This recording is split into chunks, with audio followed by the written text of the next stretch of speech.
welcome to the Pulp Culture Podcast, your weekly dose of all things pop culture, freshly squeezed for you. I'm Nath. And I'm MJ. And we're back. I'm not too sure if you've seen our reels over the last week, but MJ has made some serious threats. So welcome to a 6-hour-long monster episode.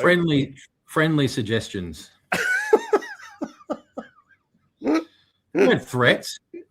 It started already. So welcome to a 6-hour-long monster, as I quote you, MJ. Yep. Can we already go off on a tangent? Oh, okay. I was just listening to our theme. I was just listening to our theme music then, and in my mind, our theme music sounds like I think Cyril probably sounds. Oh no. It's all upbeat, peppy, electronic. I don't understand what your beef is, because I reckon that sounds like Cyril sounds. No, I reckon I definitely don't think so. Yeah, I reckon we should find him, and he should become the official mascot of our show. Yeah, we'll find out from the listeners whether they think that's the case. Seeing we're going off on a tangent, let us know on our socials under Pulp Culture Pod whether you think Cyril should be our official mascot or not. First tangent of the week. I'm putting in a vote for no, officially no, which my vote counts as 100. So that's already 100 against 1. So wow. Okay. All right. That's news. But we digress. Before we get into some news in the zest, let's get into we've got some something in the bag.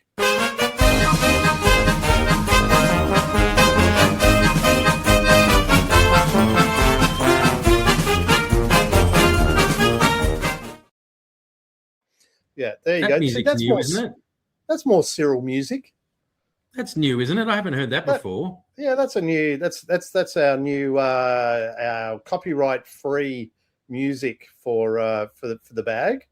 I reckon that music should play when you're Cyril's trying on. to fix a technical difficulty. Oh. When it's technical difficulties, making things worse. Yeah, when it's technical difficulties, we get the glitch. Remember? See? No. I like that. I like that one. I think that one's indicative of your efforts to fix things on a regular basis. Yeah, sure. Okay. All right. Well, anyway, we've got some news in the bag. We do. We had It's Comic Book Boy hit us up on Instagram. Regular listener, regular follower. Yeah, and he had a couple of suggestions for some books. So maybe we'll start with those first. So first up, he had It's Lonely at the Center of the Earth by Zoe Thorogood. And I believe you grabbed that book, have you? I have. Yeah, I haven't read it yet, but it's one that I bought a while ago, but just haven't got to yet. But it's in my reading pile. The other one I'm not familiar with. The other one was Seconds by Brian Lee O'Malley. I actually don't know anything about that one, but I'm definitely going to look into it based on its Comic Boy's recommendation. Yeah, it reminds me of the artwork. Reminds me like it's a little bit influenced by Scott Pilgrim. Okay. So and both of those look quite stunning. So I'm interested in both. So thanks for the recommendations there. It's Comic Book Boy. He also had some comments to say, but maybe we'll start that we'll start that off. I'll just read you a little bit what he had to say. He said he's really digging the pod guys. He says he loves having a locally produced something to listen to. And he thinks that it's a huge credit to both of us that while we discuss and cover very similar topics and interests to other pods, especially like the Weekly Planet, which he's a huge fan of, and I am as well, we differentiate ourselves so that it feels so it doesn't feel repetitive or redundant. Which, given the pop culture boom of the last few years, especially when it comes to superhero movies, it's easier said than done. So huge credit to you both. So thanks. That's really kind of you. It's really nice words. Checks in the mail, as Jack Burton would say. Thanks for that. It's Comic Book Boy. He did have a question for us though, MJ. Which was he wanted to know which podcasts that we, or our favorite podcasts that we actually listen to. So maybe you kick off. Which ones? What's your top three? Top three? No, I'm going to go on longer than that. Oh, gee whiz. Okay. It's Comic Book. You said it was going to be a 6-hour episode. Here we go.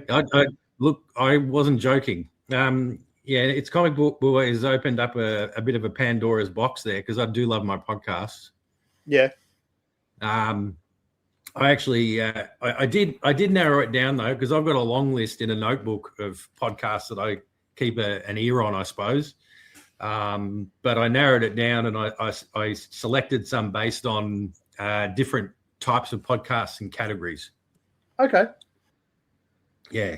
So I'll probably mention more in the future, but just as a quick list, I wanted to mention my favorite movie podcast, which is You Must Remember This by Katrina Longworth. It's a very famous and long-running Hollywood podcast, sort of dealing with all of the history and drama of Hollywood throughout the years. It's a really well-produced podcast that I take a lot of inspiration from. So that's my favorite movies podcast, although definitely not my only one. So as I said, we might have to do this again at some stage. I'm a big history buff. And one of my favorite history podcasts is from NPR in the US, Throughline. Their whole mantra is reframing the present by looking to the past. They discuss topics that are sort of in the news these days, but by looking back, trying to help us understand the through line of history, hence the name. How about you throw one into the mix here, Nath, before I go on? Yeah, I can throw a couple in the mix actually. For me, probably the one that I go to on a weekly basis is Friends of the Pod, which is the Reluctant Adult podcast, and that features Paul and Bill, and it's a toy podcast. So they talk all things toys, from action figures to figurines to kids' toys to everything really. And they've been going for quite a long time now. And they're up into like 300 episodes or something, aren't they? Yeah, they're about 5 years in, and they're great to listen to. So highly recommend if you're into toys or you want to listen to a bunch of guys that are really enthusiastic and excited about toys. Then definitely give the Reluctant Adult podcast a listen to. It's a really good pod. Yeah, I got you onto that, and I know you enjoy it just as much as I do. I do. Another one that I've been listening to, and they've been going for probably as long as we have now, is the Once We Were Spacemen podcast. Do you know? Are you aware of this one? This is Nathan Fillion and Tudyk. Yeah, and Alan Tudyk. So and it's essentially them getting friends. Their famous friends on the show, and each week, and putting them through their paces and asking them questions that that you might not necessarily get asked. And it's really light and friendly and a lot of fun. So those are two that springs to mind. I've got one more, but maybe hand it back to you for the next 800 that you've got on your list. Yeah, well, 800's being conservative, but I'll try and get. I'll if as I can. Another one that I've been listening to quite a lot lately. This is another history podcast, but it's called After Dark. It's part of a network of history podcasts that I listen to called History Hit. And After Dark's great. It's called After Dark: Myths, Misdeeds, and the Paranormal. So it's sort of history, but through a lens of, darkness and murder and ghosts and hauntings and all sorts of stuff.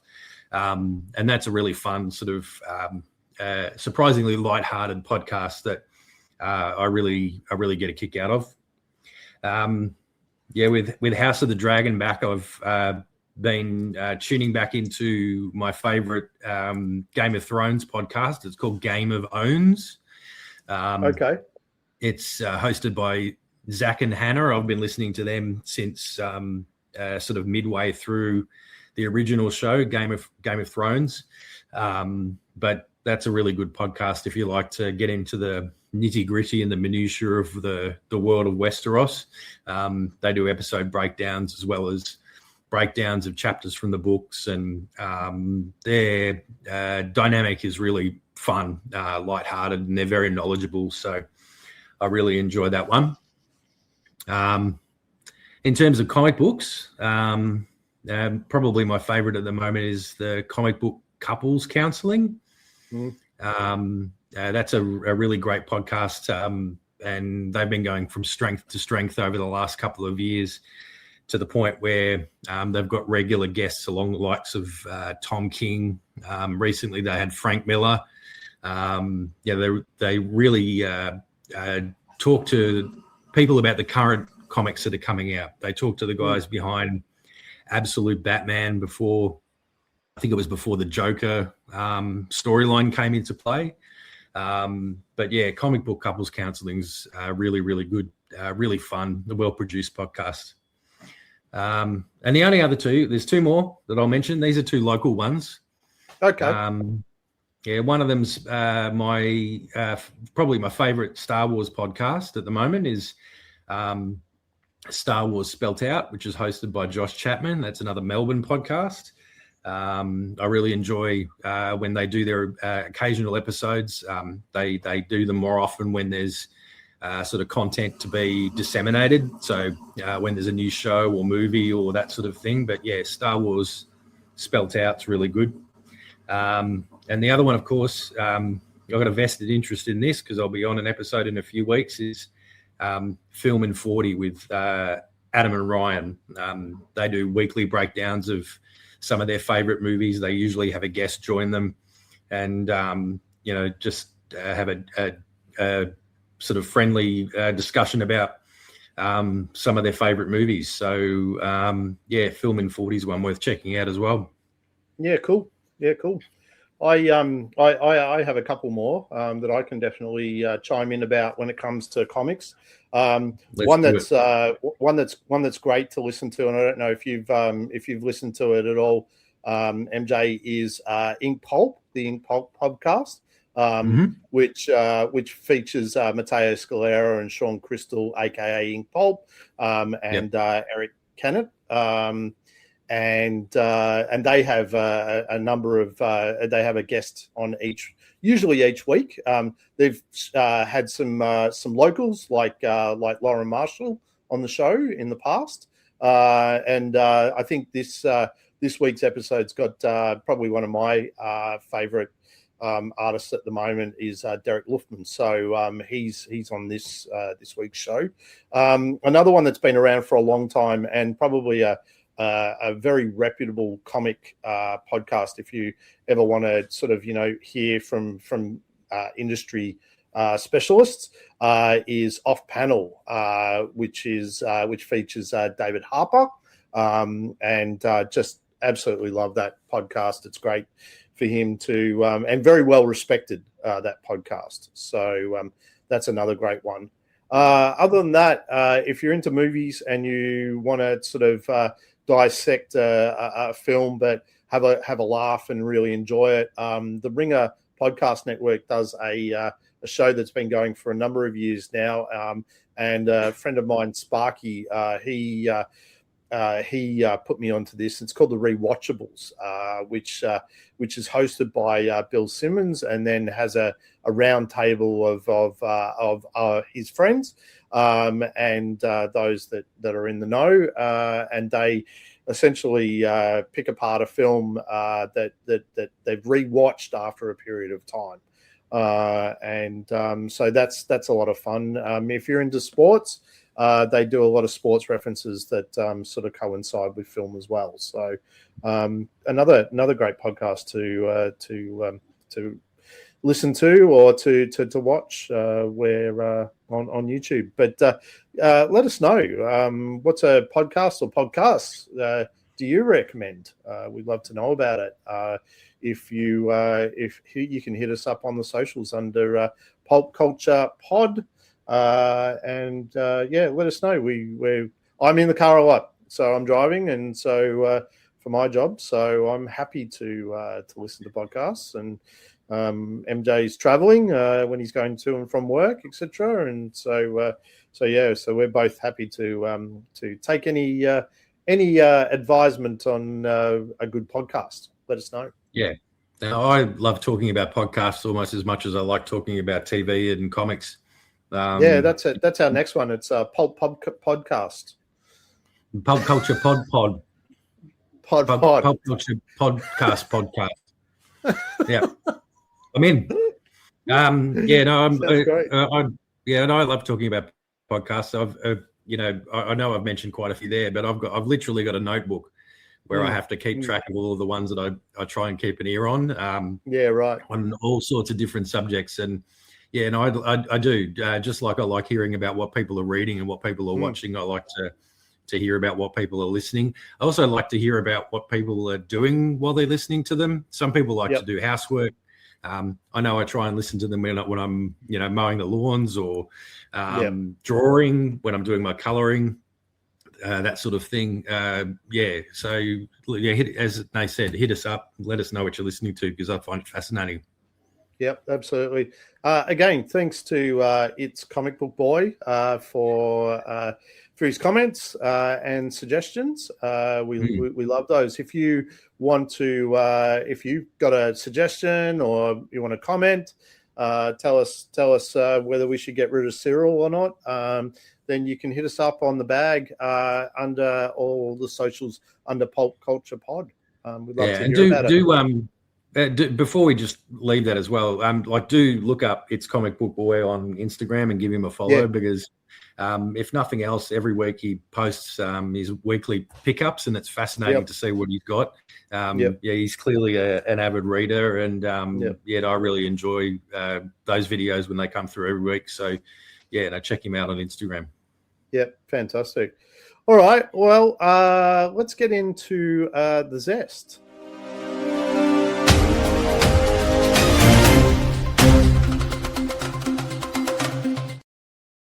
Breaking news. All right. What have you got for us, Mr. Trailers? No breaking news, but I've got breaking news, but I'll reserve that for later. All right. Let's go with the trailer first. I've got a Star Wars trailer, The Ninth Jedi. Yes. How exciting. Doesn't it look great? And what a nice surprise, too. What do you mean? Well, I wasn't expecting this to be a series. I didn't know this was coming as a series. We'd seen it twice. You didn't know until you saw the trailer? Well, no, I didn't know until I saw the trailer come out. I'm pretty sure I'm right in saying that they announced this at Star Wars Celebration in Japan. Oh, okay. I didn't know. I didn't know that. I knew that it was. So before we get too far ahead, we should probably say what it was. It was Star Wars: The Ninth Jedi. Is the series that's coming out. Is it limited series or is it? Or we're not sure at this stage. I believe it's a limited series, but I'm not sure whether there's the potential for it to go into a second one. It comes out of one of the first episodes of Star Wars Visions on Disney Plus, and then they did a second one in the third series, third season. So if you want to get a taste of what it's going to be like, the first 2 episodes effectively are already out. So if you go back to Star Wars Visions season 1 and season 3, there's already sort of 2 episodes to show you what we're in for with this series. But yeah, they've produced this spin-off series, which obviously spends a lot more time with the characters that we meet in the Ninth Jedi shorts, I guess, from the first 2 seasons. And yeah, I'm really excited about it. I've loved Star Wars Visions. I think it's one of the best things that's happened to Star Wars since the Disney acquisition. I think it's a really great sandbox in which creators can, really try some sort of far out concepts.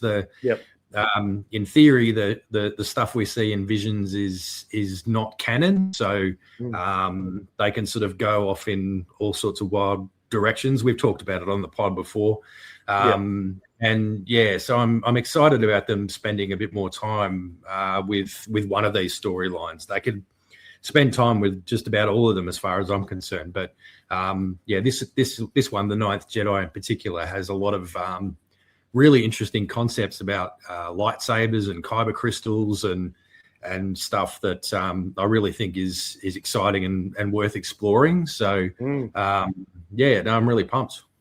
Yeah, agreed. I'm really excited for it. I wonder whether they'll put those first 2 episodes in front of the series or not, or whether they'll just get you to go back to Visions and rewatch those.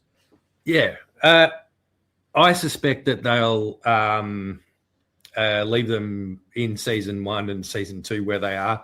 I don't know whether they'll, I think they'll probably leave them there in the hopes that people will go back and sort of stumble across some of the other stuff as well if they haven't seen those episodes. But, who knows with all of the I'm going to sound old when I say this, but the fancy technology they've got on the Disney Plus app.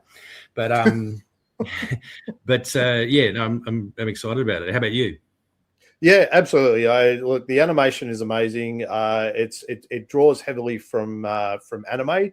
So you've got those real sort of dynamic lightsaber battles. Really, it is anime, isn't it? It's anime. Yeah. It's produced by an anime studio, so it's well and truly within that genre. Yeah, Star Wars anime at its best. So really looking forward to that. What other? Is there any other trailers that came out this week that are noteworthy? Honestly, I don't think there is. Like, I don't have didn't anything. think so either. No, I think it's been a bit of a light week. We're in that period of the American summer where there's not so much stuff coming out, and also because we're sort of just ahead of Comic-Con as well. Yeah, it's that time of year, I think, where there's a bit of a lull in news and trailers and announcements and releases and stuff. While they roll into the last couple of big movies of the summer, I think all of the attention at the moment is going to be on the Odyssey and then on Spider-Man. And we won't get a whole lot of news and trailers until San Diego Comic-Con, but that's okay. There's always something else to talk about. Agreed. I got some news. So do a powerbomb. Murder Falcon and Transformers artist Daniel Warren Johnson's next project's been announced. Yeah, I saw this. I would never have expected chicks with chainsaws in space as the subject matter, but I think that was their words, not ours, wasn't it? Yeah, that was their words. Yeah, that's chicks with chainsaws in space. Just to be clear, and it's. Which is the theme, the running theme, but it's called Chain Carter from Daniel Warren Johnson. So if you've read any of his own books, like Do a Powerbomb or Murder Falcon, you'll definitely know that this is going to be dialed up to 11 and going to be amazing. So that's due out November 26th. So happy birthday to me, or just after my birthday. So I will gladly accept that as a gift from anybody if they want to. What is 70th for you, eh? Really exciting. Wow, you made me younger than I am. Thanks, I appreciate that. And that's just that's what we do. I'm looking forward to placing a lot of orders for Chain Carter at the shop. Yep. I wasn't in at work today, but I'm sure there's already been people putting it on their pull lists. I know as soon as I get an opportunity, I'll be doing the same. So. Really exciting to hear about a new image series coming from DWJ. Yeah, absolutely. Can't wait for that. What other news have you got on your list? Nothing, to be honest. I've got some good ones. Then I've got some really good ones.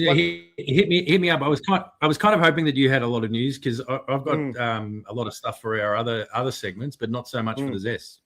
Yeah, no, absolutely. It's all good. We've talked about this on the show before, and we've talked about in length about the boycotting DC Comics and what's involved there, especially when it comes to different representation. And it sounds like DC are listening because Static Shock is coming to New Titans for issue 38. Yep. So not too sure if you knew about that one, being a Titans fan, MJ, but I did see the announcement. Yeah, I did see Sanford Green posting about it yesterday. Yeah, which is fantastic, and he's doing obviously a cover for it, and it's a great cover. You can check him out on Instagram under Sanford Green, I think it is, and you can see his work there. But that's great news about Static Shock.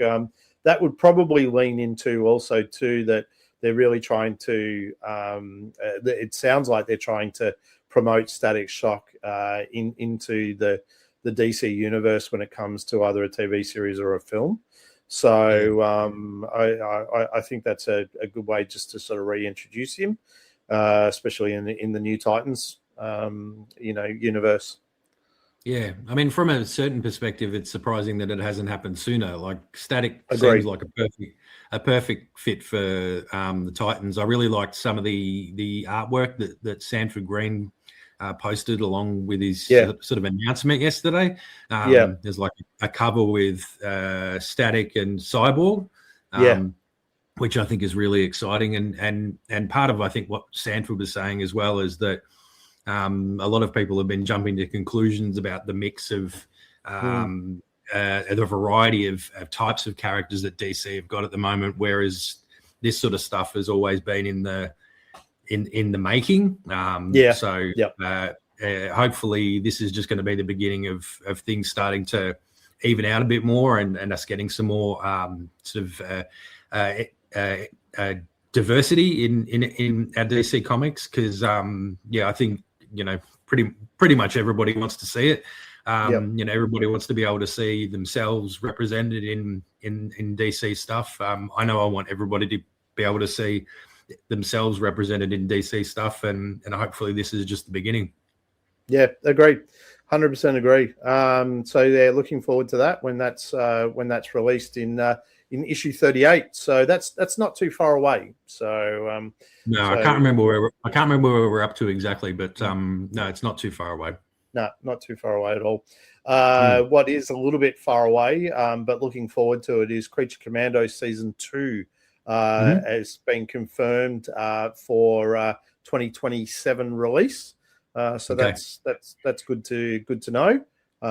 If you haven't checked out Creature Commandos, this is the DC animated series. Was this James Gunn's first before Peacemaker, or was this after Peacemaker season 1?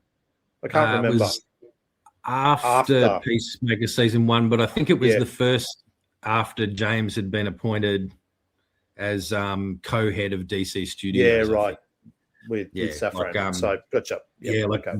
Peacemaker, the first season sort of takes place in that the Suicide Squad world, which is technically, only partially part of this new DCU. So Creature Commandos was really the beginning. Yeah, gotcha. Yeah, I understand. Talking while we're keeping up with DC news, HBO Max is in very early stages or early development of a Mr. Terrific series, which will feature what's his name? Eddie Gathegi. Is that how you pronounce his name? Or Edie Gathegi. Gathegi. Okay. See, there you go. I always plan on butchering a name, and I did it quite well. So there you go. At least you're trying, dude. Yeah. Well, at least I'm consistent. Yeah. Yeah, I guess that's consistently true. Butchering names. Consistently trying, though. Oh, okay. No, so what are they looking at? Are they looking at a live action series with Mr. Yeah, Terrific? live action series. So it's similar to in the same sort of vein as like a Lantern style series. So awesome. I think this is really exciting. Yeah, well, that's that combined with the Jimmy Olsen one as the second spin-off from that movie. Yeah, which is great. You know what's really interesting about Jimmy Olsen, while we're just running off on the tangent really quickly, is that it's being promoted as the Gorilla Grodd TV series, and it's really bothering me that's sort of doing the rounds, that it's being promoted as that, because it's actually not. Gorilla Grodd features as the villain, which is called DC Villains, but it's actually about Jimmy Olsen. So it really bothers me that it's being sort of headlined as that. Why does it bother you? Well, it's not a Gorilla Grodd TV series. It's Jimmy Olsen's TV series where he features a villain. So like first of all, get the name right. It's not Gorilla Grodd the series. It's DC Villains, and second of all, it's Jimmy Olsen who's the lead for this, not Gorilla Grodd. So I just get it right. That's all I'm saying. What does it matter? Well, it matters a lot. So because Gorilla Grodd's featured in The Flash and other things, and it's good for Jimmy Olsen to get his time in the sun. I had no idea that you were such a passionate Jimmy Olsen stan. Yeah, I'm not really, but I just thought I'd just throw that in the mix. So there you go. Oh, okay. All right. Well, no, I didn't see that coming. That was a real curveball. I'm fascinated by that. As your therapist. Yeah. As my therapist, I'm in trouble. That's something I'll have to stew on. I'll get back to you. Okay. Yeah, I love that. I'd love to. It doesn't bother me. As long as Jimmy's in it, if Gorilla Grodd's in it, it's called Villains. There's bound to be other ones. So I'm pumped for it. Bring it on. Yeah. You can call it whatever you like. A rose by any other name still smells as like Jimmy Olsen. So okay, bring it. We mentioned I think it was either last week or the week before about the new Ghostbusters animated series, which has been announced, called Ghostbusters. What was it called again? Night Shift. Ghostbusters Night Shift. So what the reason I'm bringing that up is that we've got more. We've actually got a bit of a synopsis now about what it's about. So it's set in New York, 1994. So this is probably about 10 years after the first film. And about 5 or 6 after the second one. And 5 or 6 after the second one. And it follows a new team of who are the new wave of supernatural threats threaten them.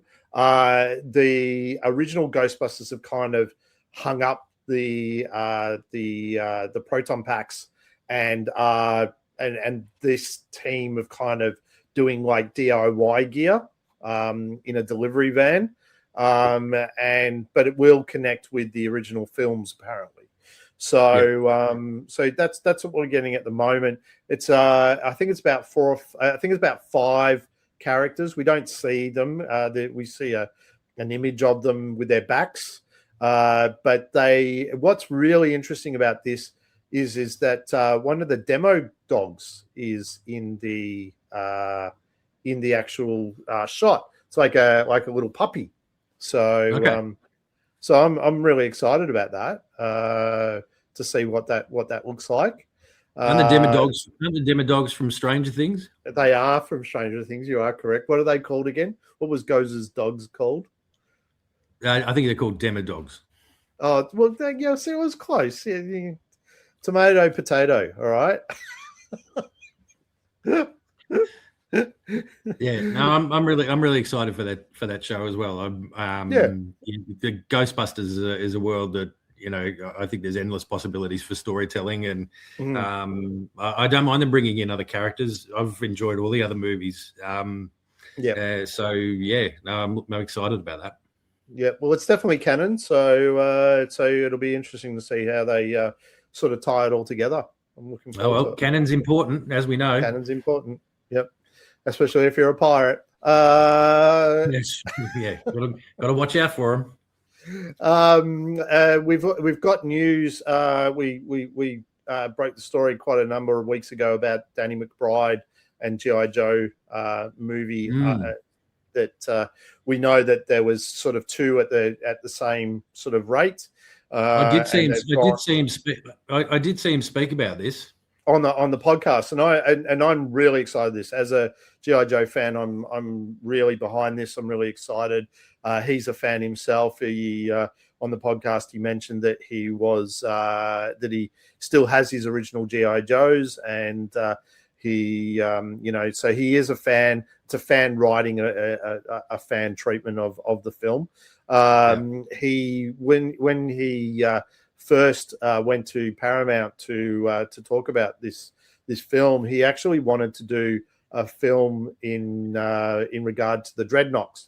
Now, the Dreadnoks is sort of a gang, like a biker gang that are into all sorts of things that are no good, and they're wacky and zany in their own right. And went to Paramount. They're like a cartoonized version of the Mad Max movies. Yeah, it's a good way of presenting it. Yeah, for sure. I wasn't familiar with the Dreadnoks at all until the recent run in the comic book. In the really Skybound version. Yeah, I really enjoyed meeting him in that. But as I've said, I'm just sort of a casual G.I. Joe fan. I wasn't familiar with them, so. And so when he went to Paramount, Danny McBride presented this, and they said, "Look, really, we really want to do a G.I. Joe film. Do you think you've got a concept for us that would work?" And he's gone away with two of the writers from Righteous Gemstones and come back with what he believes is a great film. This is pretty much not going to be an origin film, which I'm really excited about. I don't think we need another origin film. I think if you do this right, like he's proposing, we get a bunch of G.I. Joe key members and put them straight into a precarious situation, which is behind enemy lines, and let's see how it sort of runs. But this will be sort of centered around a town which Cobra is secretly running. On the surface, it looks like a normal, average, everyday American town called Springfield. Not the Simpsons one, but the one that Cobra runs, and putting the G.I. Joes in that town and discovering that it's not all it seems to be. So I'm looking forward to this. You don't think that we need another origin story for G.I. Joe? I think that we can. I think that you could probably do this quite well and have maybe some flashbacks, or it's like their first mission together, that type of thing.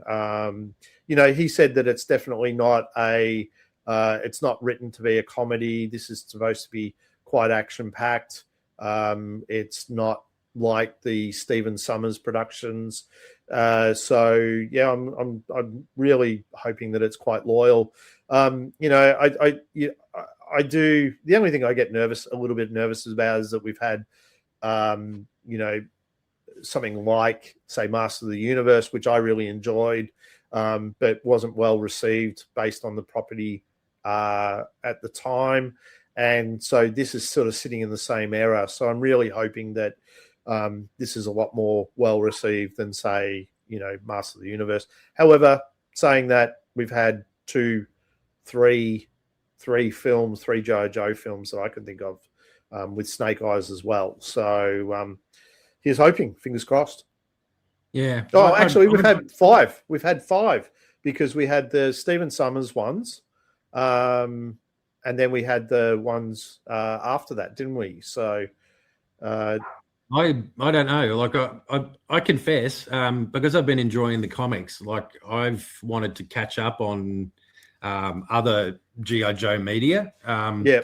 So I actually bought a triple pack right. on Blu-ray of the G.I. Joe. Is it Rise of Cobra? Rise of Cobra, Retaliation, and Snake Eyes. I was right with three. I was saying that there was five, but it's actually not. So yeah. Oh, good. Yeah.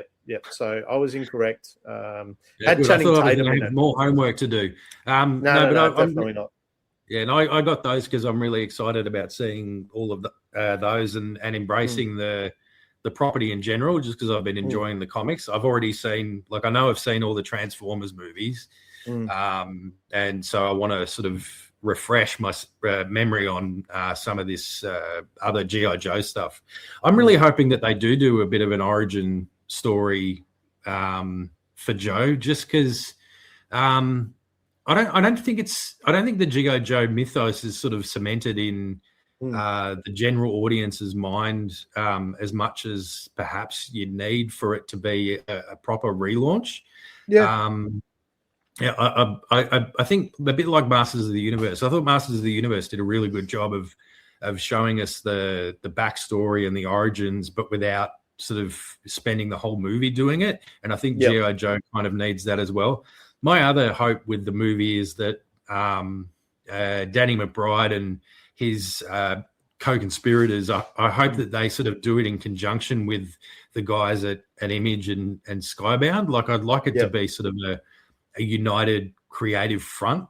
I know that they've got plans for like an animated series of like the Energon universe or something like that. Yeah, correct. Yep. Yeah, I just think it'd be really good if they presented a united front and did do some sort of a bit of a relaunch, because I think, if people like me are still sort of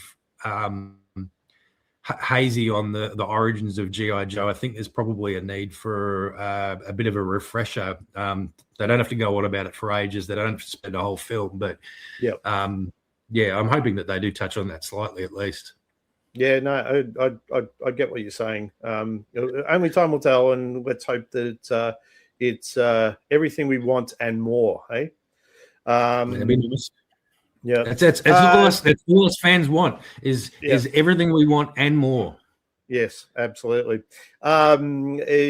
We spoke about quite early on in one of our episodes about a C-3PO head up for auction.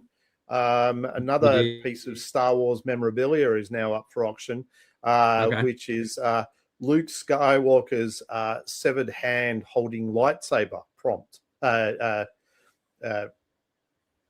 So that's an interesting one. So his hand.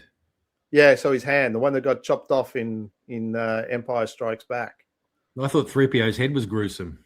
Yeah. Just got this like hand holding lightsaber and on your table. Where would you keep it? On your bedside table? Sure, why not? That would be my desk. That would be my lamp on my bedside table. So that when you went to turn your alarm off in the morning, you accidentally grab Luke's severed hand. You could have a finger out and you could just pull it or push it and it just turn the lightsaber on. Right. Not sure. I've thought too much about this already. A prop that old would still have that level of flexibility, but yeah, sure. Well, if you've got a spare $1 million, that's the reserve price at this stage. $1 million. $1 million. So good luck to whoever the winner is. No, that's twisted. Yep. So anyway, we'll once we find out how much it goes for, we'll let you know in an up and coming episode. That's some very morbid stuff. Yep, absolutely. But it is Star Wars memorabilia, and we know that fans will pay all sorts of cash for a one of a kind, especially. This is true. Yeah.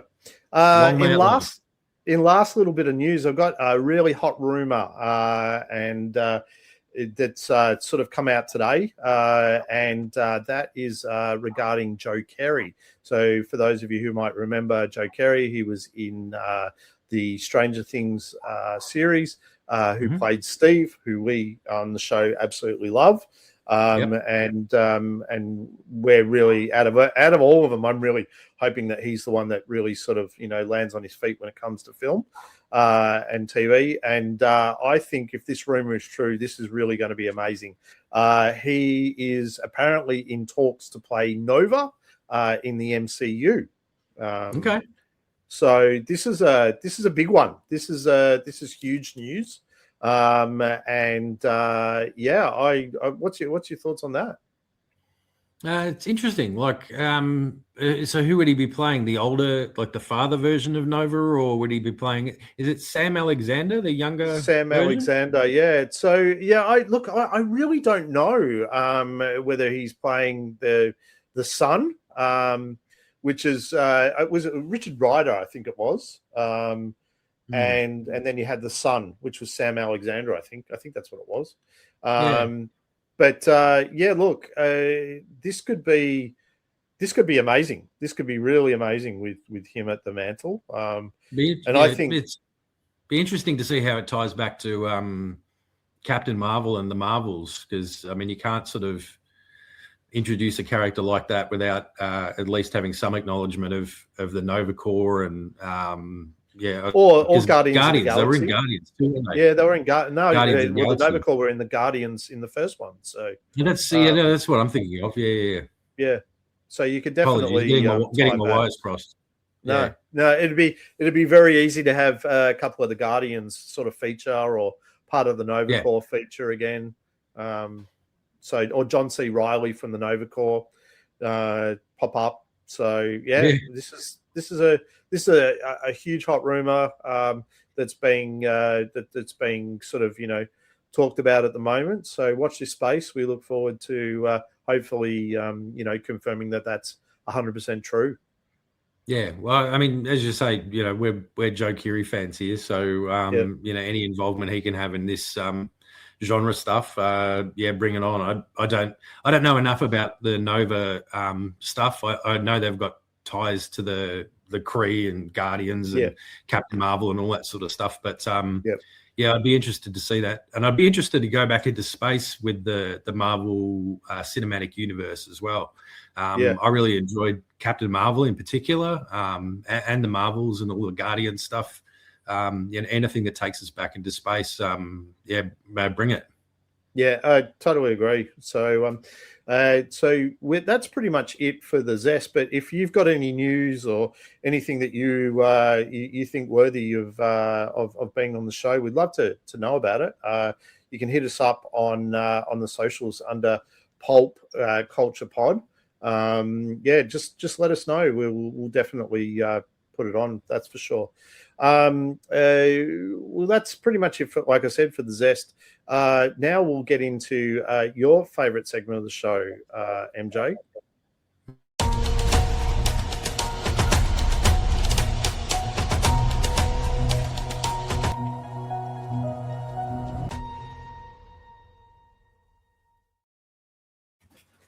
Whoa, he really doesn't like this show at all. It was just timing, but I thought it'd be dramatic if it looked like I'd gone. But no, I was letting the dog back in. But I like the timing of that. That was chef's kiss. It really wasn't. So for those of you who may have joined us for the first time, the Weird Files is a segment that we started very early on in our inception of the show. It's filler. Where what's filler. that? It's filler. where I find a something weird and wonderful that I've discovered on the of a story that I've found on the internet. Usually, it features our regular on the show, Florida Man, and his wacky and zany adventures.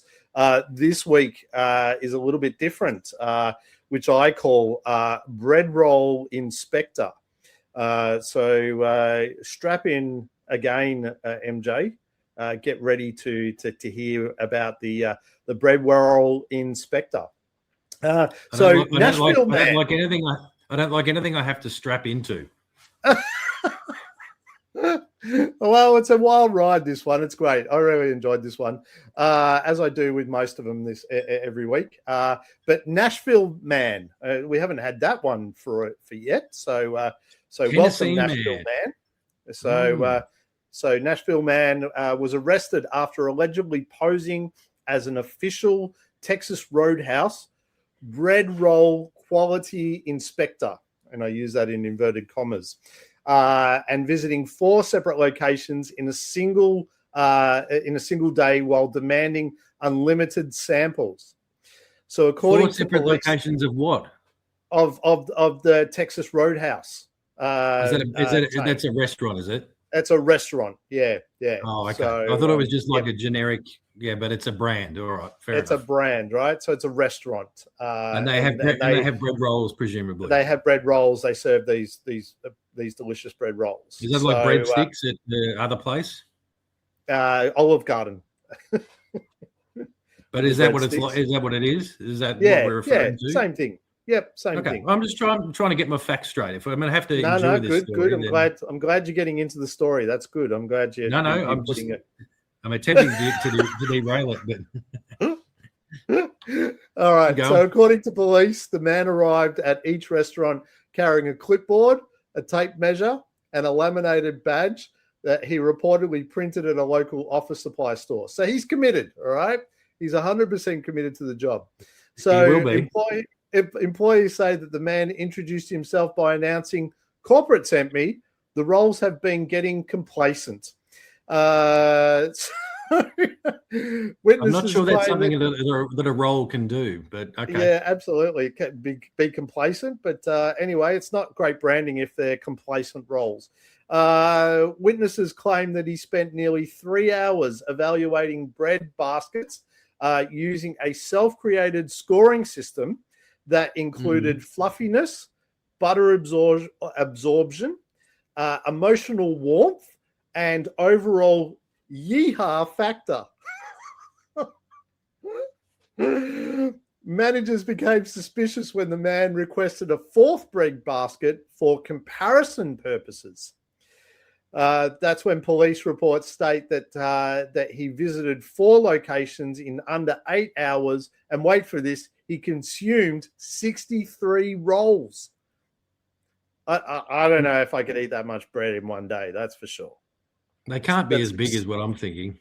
That's obscene. Or maybe they're just like little baby rolls. I'm not too sure. If you've been to a Texas Roadhouse and you have seen these bread rolls, please let us know. We'd love to know what size they actually are. I hope the lockups in Tennessee have got decent plumbing. Oh, they've got great bread rolls. Anyway, the scheme reportedly collapsed when one manager contacted corporate and learned no such position existed. I would have been judging that position in the first place. But anyway, bread roll inspector does not exist at the Texas Roadhouse. When officials questioned him, the man allegedly defended his actions by saying that somebody has to protect the integrity of America's bread. There As he was escorted out, witnesses say that he attempted to deduct the arrest from his inspection expenses. There you go. You want a free bread roll? Maybe get yourself a bread roll inspector's badge and visit your local Texas Roadhouse in the US and see how you go. Just ridiculous. Great. I just love how He's protecting the integrity of America's bread. I think that's wonderful. Yeah. Thank him for his service. Yeah. So that's it for the Weird Files. If you've got a Weird Files that you'd like us to feature on the show, definitely hit us up on the socials under Pulp Culture Pod. We'd love to feature it. But as always, I have got my eye out for some of these Weird File stories. Like at some stage, I am going to find one, and you won't believe what hits you because it'll be an actually good story. Oh. Well, I'll be the judge of that when that happens. All right. So, okay. But you say you are, but I haven't seen anything yet. So no, I've got higher standards than you. I'm just waiting for the right one. Well, I liked this one. I thought this was fun. Anyway, so it was a real banger. Yeah. Okay. All right. Well, there's nothing to, don't need to knead it in on me. All right. So, that was not good. But anyway, that joke was half baked. But anyway, if you've got anything, we'd love to know about it. You can hit us up on the Pulp Culture Pod. In the meantime, let's get into the aisle.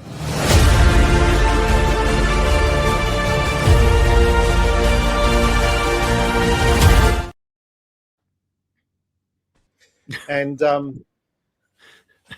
I like the sudden end to that audio. Then that was fantastic. It's just instant, right? One thing I wanted to do is that we've got a sponsor this week. So thanks to our sponsor, I'll play the ad for our sponsor for this week's aisle. Okay.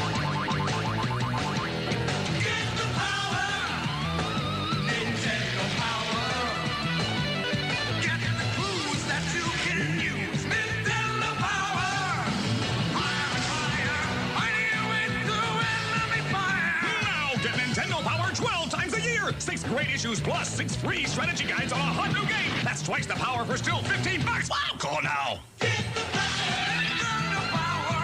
Nintendo Power. Get the power. So, yeah, I don't hate that. Thanks to our 1991 sponsors, Nintendo Power magazine. Yeah, I like that. It's first I thought, how is this a sponsor for the aisle? Like, where's the corporate synergy? But I didn't realize it was for a mag. Yeah, I didn't realize it was for a magazine or book or whatever. Right, it was. Got it. Yeah, got it. Very nice. All right, welcome aboard, Nintendo. Yeah, well, Nintendo Power magazine. Anyway. Oh, okay. Yeah. All right. Yeah. Nintendo Power magazine for sure. What have you been reading this week, MJ? Well, before we get into what I've been reading this week, I just wanted to give a bit of a shout out. I had some feedback from a couple of listeners, my nephews. They came and visited me in the shop and bought some books and they sent me their reviews as per our request for people to give us their feedback on what they've been reading and all that sort of stuff.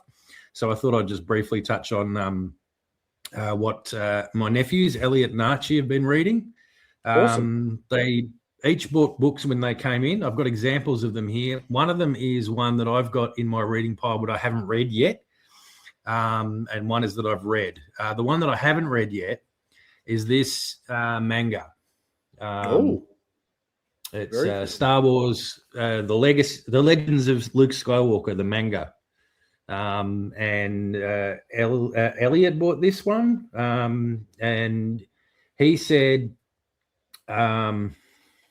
his review of it was that I've just realised I've got notes. Hang on, I've got to find the notes. Jeez, doing great. Elliot's review of the Luke Skywalker manga. Is Luke a myth? Is he just a story people tell their kids? People who aren't in the Star Wars movies meeting up with Luke and their stories. He rated 4.5 lightsabers out of 5. Oh, I like nice that. Rating. I like that. Nice rating. I like the lightsaber rating. So a And then his 4.5, final is that note like here- a lightsaber that's only half up? Is that right? I guess so, or maybe it's like a smaller one, like one of Ahsoka's ones. You know, the little Right, lunch okay, at the gotcha. start, or Yep. it's like a Or one training that- lightsaber. Right, okay, gotcha. Yeah, it's like the sort they give you. And then he says, and then his final note on this Luke Skywalker manga, this is from Elliot. He says, and no spoilers, but they all die. Did he really? He did. Kid after my own heart. Yeah, Well done. Well done. He said, well done. no. Yeah, so he's clearly listening to the pod, as you can see. Oh, you know what? You know what he gets? He gets the audience. He gets the Very audience. nice. Yep. Even I for don't sure. get those. No, definitely not. No. All right. So on to nephew Archie's book. This one is one of my favorite books, and we've talked about these on the pod before. But he read Teen Titans Beast Boy by Cami Garcia and Gabriel Piccolo. I was really pleased that he bought this one. His review was short. He sent it to me via video, which I won't play here, but basically the gist of it was 4 stars. He didn't give it 5 stars because apparently the characters used the A word a couple of times. Oh. So he gave it a little bit of a downgrade there just for language, which is fair Can't enough. use the A word. Can't use the A word. No, you can't. No, you can't use the A word. Not in kids' comics.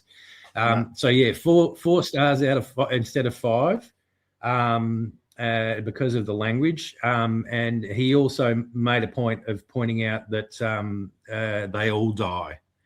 So that was the end of his review as well. So yeah, there's a common theme happening there. Yep, love it. Yep, see, they all die always gets an applause. Yep, for sure. Yep. Yeah.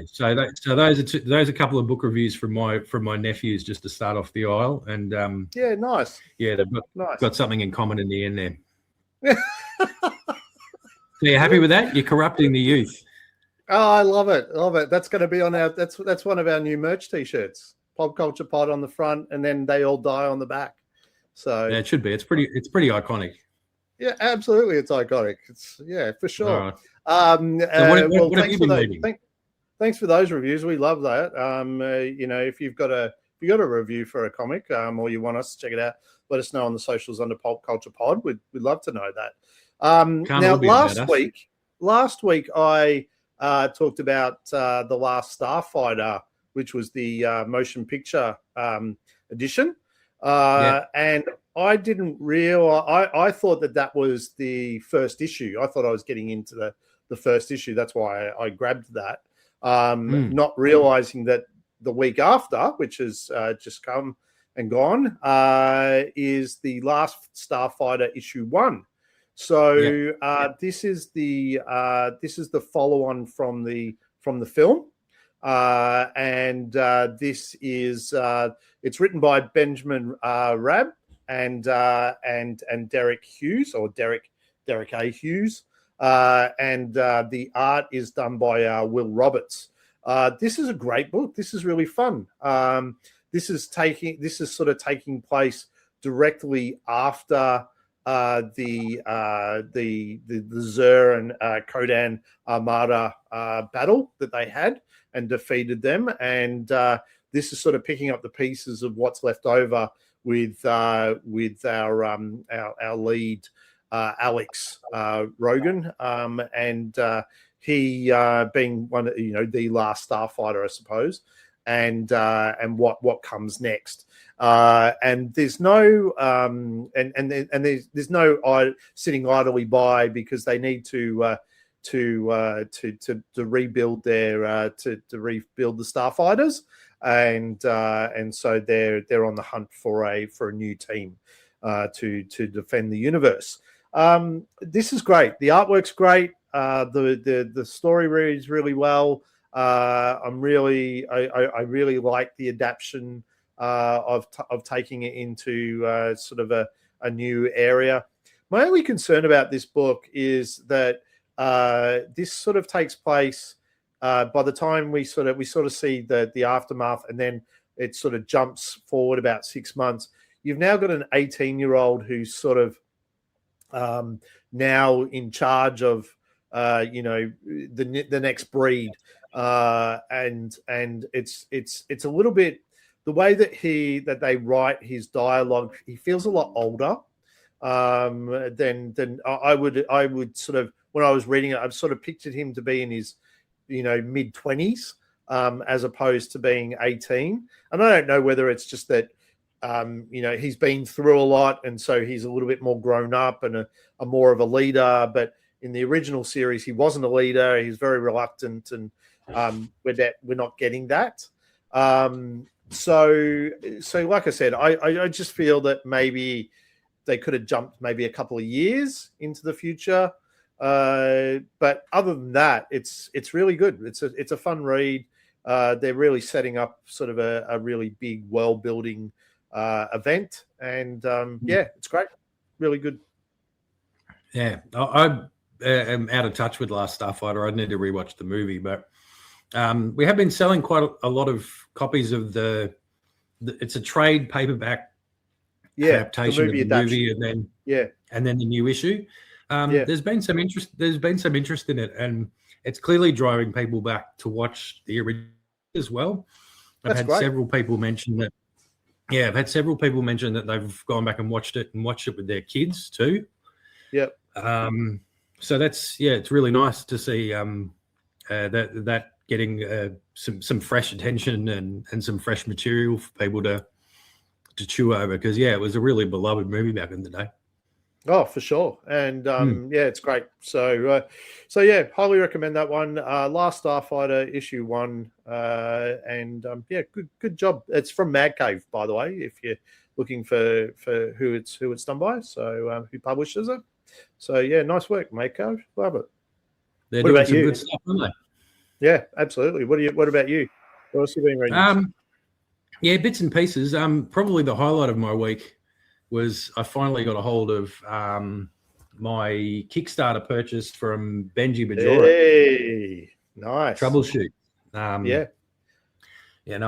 believe I was one of the first to get my hands on my copy of Troubleshoot, and I sat down and I read the whole thing that night. So, congratulations to our mate Benji on the publication of Troubleshoot. Yeah. Yep. It was really good. Yeah, I really loved it. I'm just about to pass it to producer Kim for her to have a read, because she really loved Dead Sheet, like I did. It's a wonderful read. It's a really lovely collaborative effort between Benji and a bunch of artists from around the globe. But there's some really good stuff with his featuring Benji's own art in it as well. Some great pin-ups. Just a really nice book to have. I'm really excited about it getting out into the world more broadly over the next few weeks, I guess. Troubleshoot. That was probably that was the highlight of my acquisitions this week. Nice. Really to have it in my collection. Yeah, too easy. One that's been out for a little bit now, and we're near. I think it's coming this week or the week after. We're getting issue 2, but finally, I got my hands on Mask issue number 1. Thanks to MJ. Your delivery guy got his act together. Yeah, comic book delivery service. Finally got my hands on it. This is awesome. This is everything that I wanted and more. You enjoyed this? Dan Waiters and Piper do the. Dan Waiters does the writing, and Piper does the artwork in this. This is fantastic. This is really, really good. I loved the direction it was going. It ties back to some older issues that the Image have done. They've done some limited series runs in the past, and so that ties nicely back, and then sort of circles back into the Energon universe, and it's crossover with G.I. Joe and also Transformers. So this is great. I love where they're going. I really didn't, being a fan of the not only the toys but also the first season of the animated series, not the second because that was horrible. This is great, and I really didn't know what direction they were going to take and where they were going to go. But this is fantastic. It's a really fun read. The artwork is fantastic. I love the direction that they're going in, and I'm really looking forward to issue 2. I know you've mentioned it a couple of times, but how good's Piper's drawing of the vehicles and stuff? Oh, they're fantastic. I mean, they're to scale. They're slightly modernized as well, which is really nice. I mean, and it's only just slightly. It's not. It's just enough to make them not feel like they're 80s. They're from the 80s, but they're still very loyal to their transformations, and so yeah, I'm loving that. I'm really looking forward to seeing the others, because we've only seen 2 vehicles at this stage, and we've got an introduction to a couple of the villains, the extra villains, with Rex in particular, who's an absolute psychopath. So yeah, but we haven't really seen their masks in effect, so to speak. No, but we get a bit of that towards the end, don't we? Yeah, just a little bit, but it's enough, and it's awesome. It's a good page turner, that one.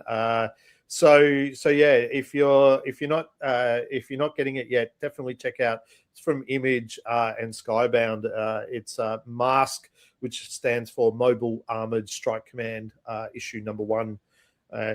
Grab it while you can, if you can. Is it still available, MJ, in the store? I think there's still copies around. Yeah, not heaps of them, but there's still some. And I would be surprised if it's not gone to a second print. I think it has. So yeah, I don't think people will have too much trouble getting a hold of over the first issue. And yeah, I second that. It was a really great read. I'm not as beholden to Mask as you are. I really thought that the first issue was great in that, as you say, it did only spend time with a couple of vehicles, but it was a good refresher for people who sort of only half know the property, like me, as to what they're capable of. And I just thought it was a visual feast, and the story by Dan Waters was great too. I really enjoyed it. I'm excited for more. You know, it's funny you should say that about the story. It just got me thinking about, us talking about G.I. Joe. The good thing about this story is that it's a good jump on point for new readers who may not know anything about Mask. But at the same time, there was some really nice nods to those that have a history with the property. And I wonder if they did it similar like that for the G.I. Joe movie. I'd be all down for that. It's a jump on for new viewers, but at the same time, we've got some nods from their past that would be okay. Do you know what I mean? So I think this would be a good way of doing it for the G.I. Joe film. Yeah, and I really loved it. I love that it is the expansion of the Energon universe, and I'm just really excited that there's that additional dimension. As we've been talking about, we've been loving it anyway. So the fact that it's gotten bigger is just really exciting. Yeah, 100%. So so that's great. But I just have to show it one more time. Oh, no, it's glory. It's very pretty. Oh, and it's got wraparound. Yeah, I'll show you wraparound. Wraparound cover. So wraparound cover. There. Look at that. Vanessa on the back with Sly and Miles. And then we've got our mate Matt on the front with some shadows of of pretty gorgeous, great colours. Future characters. So yeah. No, great colours. It looks like retro toy packaging. Yeah, it really does. It should. As it should, and it's definitely worthy. Okay. Have you got anything else that you've been reading? Yeah, I do. I've got a few bits and pieces. One thing that relates to what you've been reading is that this afternoon I read the latest issue of G.I. Joe. Oh, nice. Have you read this one? Yes, I have read this one. Yes. Yeah. Is this 33? No, G.I. Joe number 19. Oh, number 19. My apologies. Sorry. Yes. You are No. right. I'm saying 33 for Transformers. I knew what you were doing. Yeah, and I was thinking of you when I was reading this because it's got your boy Hound in it. It's got my boy Hound. He's the man. Yeah. He's awesome. It was another really good issue. Very concerned about the sort of double crossing. What's his name? The guy with the disguised face. Zartan. Zartan. Yeah, I'm very very worried about him. He's got way too much power in my opinion. But my highlight of the issue was the bit between Hound and Clutch and Duke. Yep. Where it's spoilers, but Clutch says that Hound's a Joe. Yeah. And I just thought that was so cool. Like the thought of a Transformer being in I mean, I know that Duke immediately shoots him down, but just the thought that a Transformer could be a Joe, and I guess a Joe could potentially be an Autobot is it's just so cool. It's such a fun world that we find ourselves in at the moment. Absolutely. Well, if you really enjoy that issue, you'll enjoy an issue coming up, which will be a crossover with Transformers. Hound will feature in it, and Optimus Prime will feature in it. So if you really enjoyed that interaction between Hound, Clutch, and Duke, you'll really enjoy this up and coming issue that because I said this was the latest issue, but it's not the latest issue. It's not the latest issue for you. It's the latest issue. It's the latest issue I'm up to. Yeah, no, sorry, I mixed my words, but I'm looking forward to reading more because this again, it like every issue of G.I. Joe, it doesn't disappoint. Nah, definitely not. It's been a lot of fun, and I love the direction it's going at the moment for sure. Speaking of Image as well, I've been catching up on the Hornsby and Halo and Rocketfellas sort of crossover. I think I mentioned last week that I read the $1 Trillion Kid. Yes. Which is well, it's not a one shot, but it's a mini series that's crossing over with Hornsby and Halo and Rocketfellas. And I just wanted to give a shout out to that whole crossover because I'm really enjoying it. I'm really enjoying the interaction between the different characters from different books and the whole analysis of what the Unbelievables are and their relevance in this universe. So yeah, I've been reading that one as well. Yeah, nice. I'm way behind in Rocketfellas, so I've got a lot of catching up to do. But when I realised getting up to speed, now when I realised that it was all going to start crossing over, I moved to Hornsby and Halo and Rocketfellas up my reading list so that as those issues come out, I can read more because I think there's another issue of $1 Trillion Kid due soon, which is the next chapter in that. And yeah, I'm enjoying being up to date with those. So yeah, get a move on. That's right.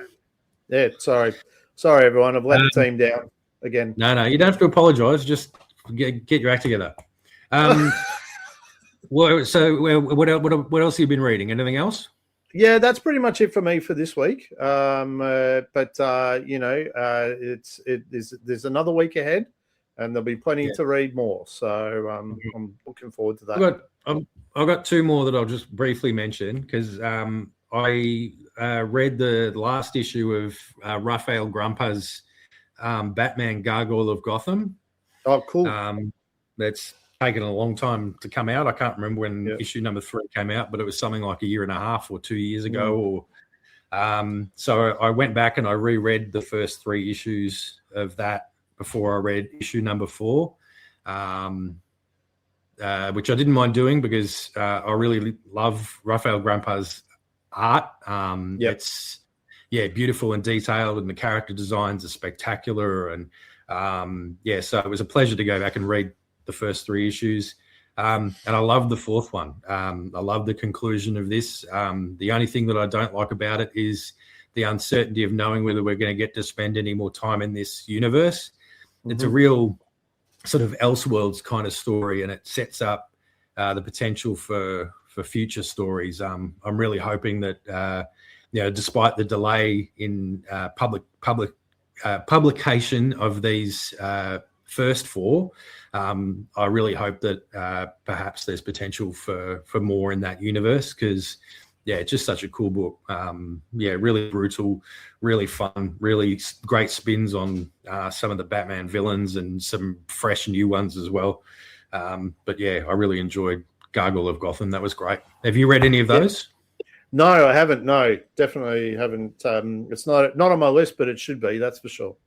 Being a Batman. No, you put it on your list for when it comes out as a trade paperback, because it'll be a real page turner and a real nice one to have in the collection.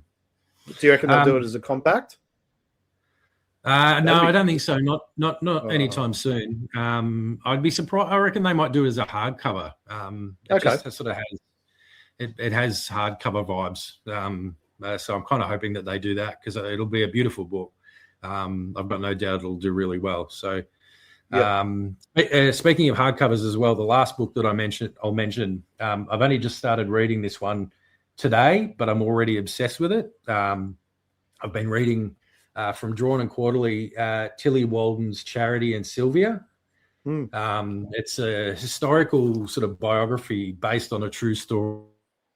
Two women in the early 19th century living in Vermont, in America, as queer ladies, as an openly queer couple. And it's a beautiful read so far. Tilly Walden, I know her from the Clementine series, the Walking Dead spin-off. She did a trilogy of graphic novels. They were sort of a young adult, albeit very gritty, very violent at times stories. But I love those. And, I'm really pleased to be reading this book. I think this is going to it's going to go places. Like I'd really be surprised if this doesn't get nominated for awards and win them and all sorts of stuff. And that's just from me reading the first part of it. So I just wanted to shout out Charity and Sylvia, because a beautiful book, a beautifully illustrated book, but also a really lovely object too. A really nice one to have in your hands. So that's the eye for me this week. Cool. All right. Well, what we might do is we might go to a commercial break, and we'll be right back. After launching Mars probes, peering into the galaxies, and discovering black holes, quasars, and supernovas, we have finally found the heart of science fiction. Sci-Fi Entertainment Magazine. Your pulse will quicken with never-before-seen looks at heart-stopping movies, the hottest TV shows, most eye-popping books and videos, even a complete interplanetary guide. Sci-Fi Entertainment doesn't skirt the boundaries of the imagination. You'll have the heart of science fiction in your hands. If you subscribe now, you'll get a year's subscription for just $15.95 by calling 1-800-77-SCI-FI. That's a full year, all for a price that won't drain you. Yes, it is shockingly low, but that's all a subscription to Sci-Fi Entertainment Magazine costs. If you want to get to the heart of everything, from a Terminator's attitude to a monstrous appetite, take a stab at Sci-Fi Entertainment. Call 1-800-77-SCI-FI to subscribe. Once you do, you'll never miss a beat. Sci-Fi Magazine. Love it. We're going to have to come up with we're going to have to come up with another warning, though. It's like it doesn't apply to the VPN thing, but you're putting up all these magazines that I can't subscribe to anymore. 1-800-77-SCI-FI if you want to get your subscription, your 12-month subscription for $15.99 US. I desperately want to read that article relating to the photo on the front of Will Smith and Jeff Goldblum in Independence Day. I love how they skirted around the edges, and they had Sci-Fi Magazine, and there was definitely some horror in there. So I'm not too sure how Michael Myers sort of sits into the sci-fi genre, but anyway, look, that's fine. They're obviously leaning into something somewhere along there. The streams of horror and sci-fi sometimes cross. Oh well, they did with Jason Voorhees when they did Jason X when he was in space. So But even X-Files has got a touch of, you know, the horror and the sci-fi. There's Ghostbusters, and they've got a lot in common. I'd love to know how that does cross the streams though with Michael Myers though. I'm not too sure on that one, but anyway, look, by the by, that's fine. Get your not my cup of tea. I won't be finding out anytime soon. Yeah. Hey, have we got anything in the tomb? I've watched another episode, so yeah. I've got something in the tomb. Well, let's roll it on.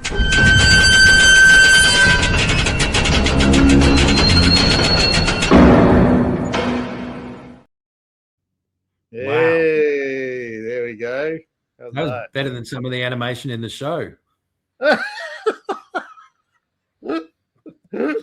Oh, look, it's the animated series. Look, they had their liberties, right? So it has its moments, but they're special. They're special. No, I don't know whether you haven't got any news for the Mummy this week. No, we don't have any news as so to speak for the Mummy this week. Okay. Well, in that case, we'll do a quick review of an episode. Okay. Because I did episode 4 that we're doing. Yeah, episode 4, the Deep Blue Sea. The Deep Blue Sea. Okay. The Mummy, the animated series, to be clear. So season 1, episode 4. Do you remember this? Do you remember this one? No, I don't think so. Refresh my memory. Help me work it out. If it helps refresh your memory, it was about it was an adventure on a submarine. They ended up going under the ocean with a guy called Dimitri. It was from Greece or from the Greek Isles somewhere. I was going to say, do they go to Greece? Is this the one where they go to Greece? They go to Greece. It's all very picturesque until they go under the ocean. It's like a sunken city or something. Is that right? Is that the one? Yeah. I can't remember the name of the city. I can't remember the name of the city, but they were sort of searching for them, and Imhotep were searching for the same artifact in this sunken city. Oh, and so they had to Imhotep! Seriously? And then they had to. I know he's a wacky guy, isn't he? But they had to go underneath under the water in scuba suits. I have to say, I hated this episode. I thought it was awful. It just didn't have a lot of the sort of hallmarks that we like of the Mummy. Like, it was in a different setting, obviously. It was in a sandy setting, but obviously it was under the ocean, so it wasn't the same sort of arid desert. The character of Dimitri was sort of like not a love rival for Rick, but he was sort of a coolness rival. Like Rick was really sort of irritated by the guy's charisma and how much he was impressing Evie and Alex, and it just wasn't a great episode. There were lots of points in the show where I was worried about the physics of things too. They were doing stuff in this submarine that, it just didn't check out for me. They'd all get the bends. If I remember, they sort of shot up pretty quickly and jumped out, and they'd all have. No, it was really taking me out of it. And Imhotep changed into this sort of sea monster creature that was chewing him at one stage, and it looked like it sort of looked like a Ben 10 alien. Yep. It wasn't a good episode. I was pretty glad when it was over. So I'm hoping that next week we'll get back. There was no Jonathan in this one, so that's an immediate loss of about 3 stars. It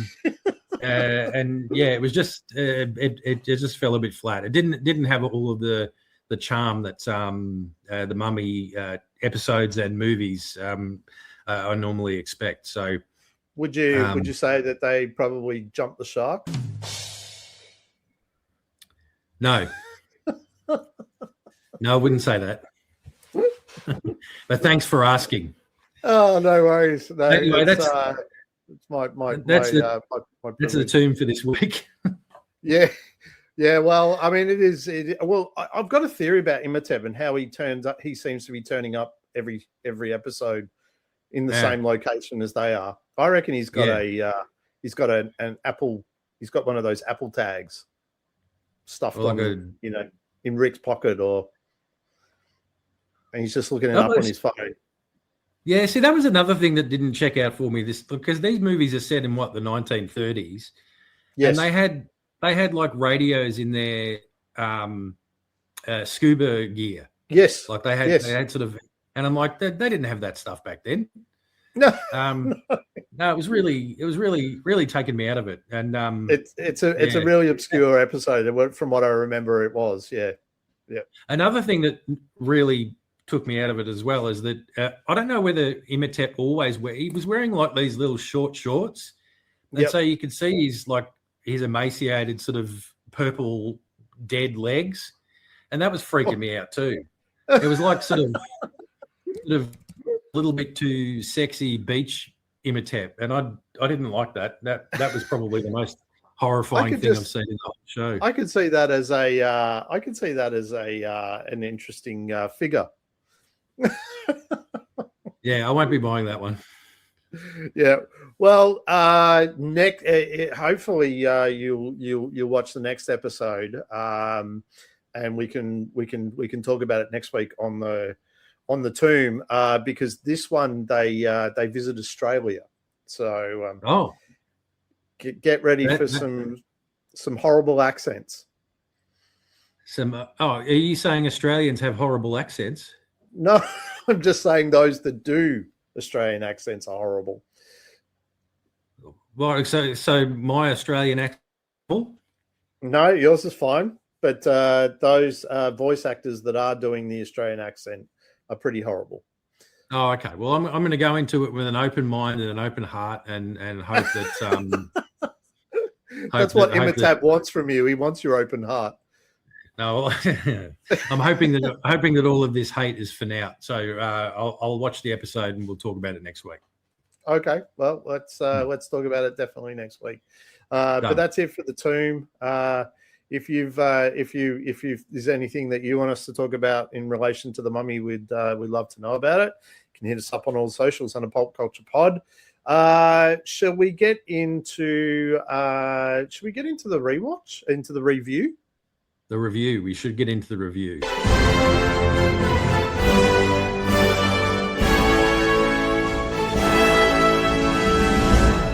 That film's going off the rails. A bit like us. That's the point in about 40 minutes into the movie where everyone in the theater goes boo. And the gremlins pop up. Yeah. Yep. Hulk Hogan comes to save the day. Sure. So we're probably talking about three of the most talked about either film or TV shows this week. I think we're talking about the same things. Which one do you want to start with first? I think we should start with Supergirl. Okay. That's what I had on the top of my list as well. I've seen it. You've seen it. What did you think? You've seen it. Yeah, look, there's lots to like about this film. It's not a perfect film, and I'll start that off straight away. It's not a perfect film, and there's definitely some continuity issues and stuff like that with it. But this is really fun. This is another fun film. I put it in the same vein as Masters of the Universe, where we have a beloved property.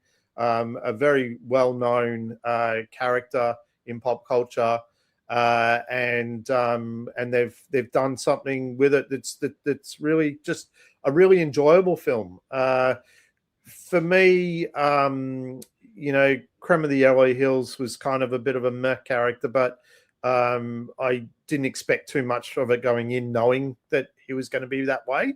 But I thought that Millie Alcock did a great job of being our new Supergirl, and really enjoyed it. I liked that Crypto is a character in this film, but doesn't dominate the film either. which was kind of a little bit my concern. Having an animal in there, they can have a tendency to dominate the screen. But I felt that it was just balanced just enough and just right, especially with that type of storyline that they had. What was your thoughts on it? I really enjoyed it. I mean,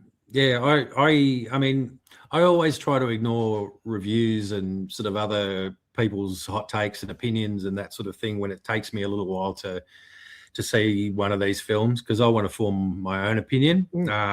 But it was difficult not to be aware of some of the negativity that was surrounding this film, especially because it took me so long to see it. Like normally these superhero ones I'll see within the first day or two of them coming out, but because I wasn't well, it took me almost a week. But I did. I went in with an open mind because I wanted to try and understand what it was that all of the negative takes were saying as well. Like I didn't want to be. I don't want to be a shill. I mean, because it's clear that I love this DC stuff. I love my Star Wars stuff, my Marvel stuff. I'm sort of, I'm always there on the occasion of these movies coming out.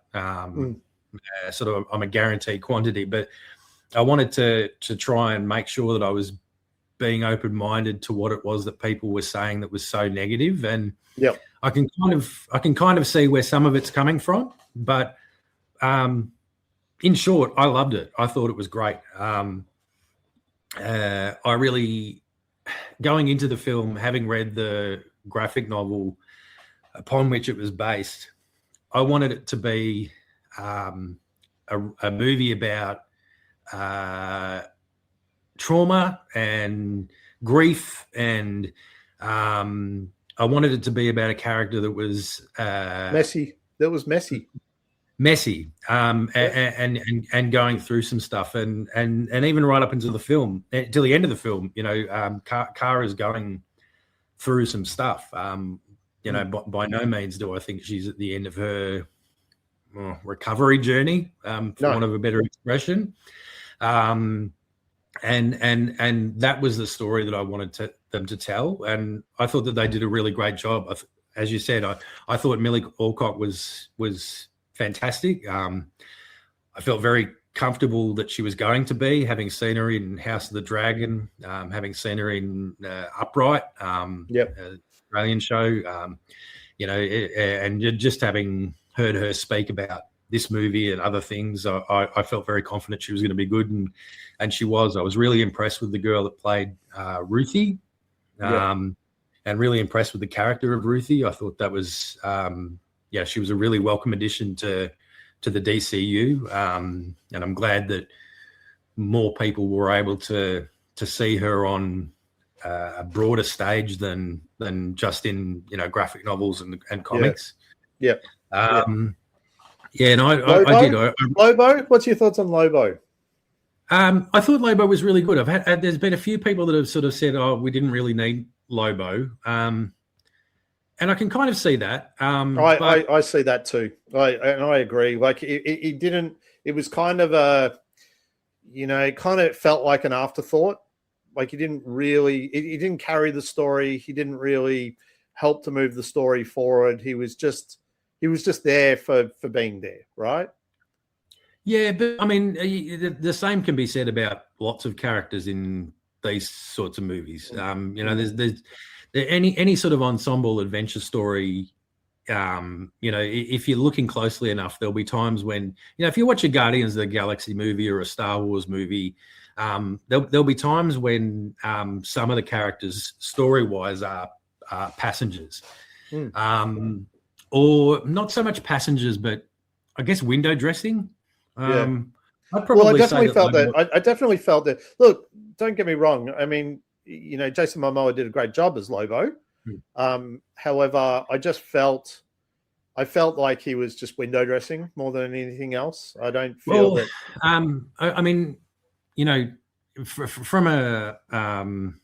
looking outside of the movie itself, you know, we know that Lobo is not in the original comic, and the movie is not beholden to the original comic. There's a lot about the movie that's very different to the comic. It takes inspiration from it in a really good way, but you know, Lobo's not in that comic, but I kind of saw him as like, you know, as icing. I mean, one of the things we want with these expanded superhero universes, it's what people always demand in Marvel movies. It's what people always are going to want going forwards in these DC properties, is the introduction of other characters that will further stories further down the line.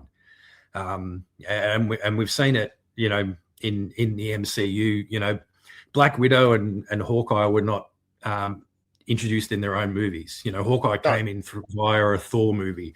Black Widow came in via an Iron Man one. Yeah, and this is the same sort of thing. I feel confident that Lobo will get his time to shine. I wouldn't be surprised if he shows up in Man of Tomorrow. You know, Man of Tomorrow is a movie that's going to be taking place in space. You know, for all we know, he's going to show up in Green Lantern stuff. You know, those characters cross paths in the comics at times. Frequently.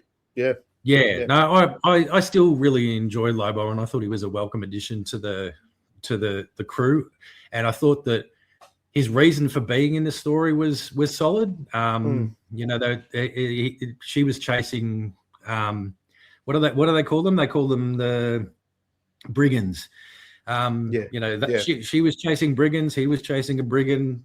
So of course their paths would cross. But I was really pleased with the film as a whole. I can see plenty of reasons why people might not like it.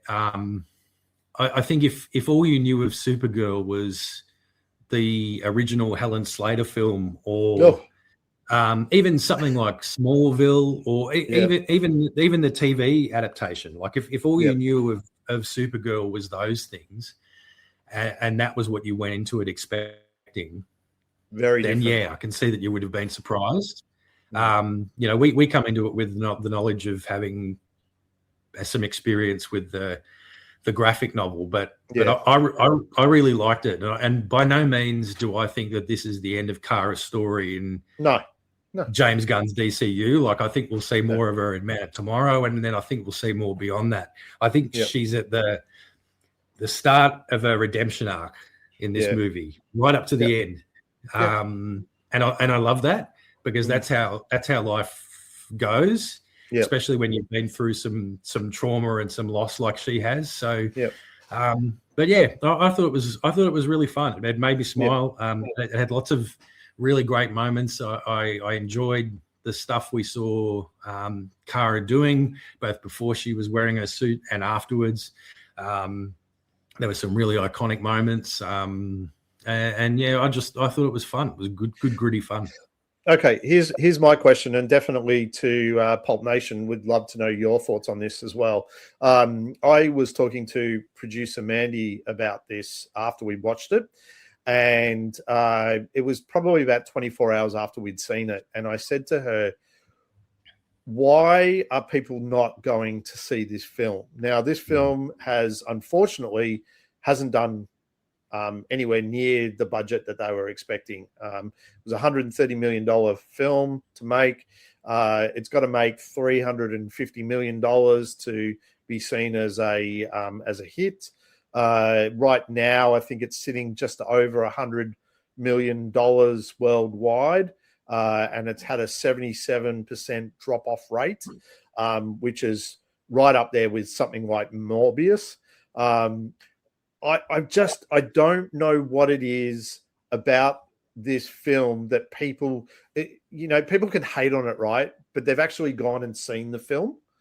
I don't understand what it is that didn't get people to go and see the film, because you had months and like $100 million worth of, promotions that really drew you towards this film, right?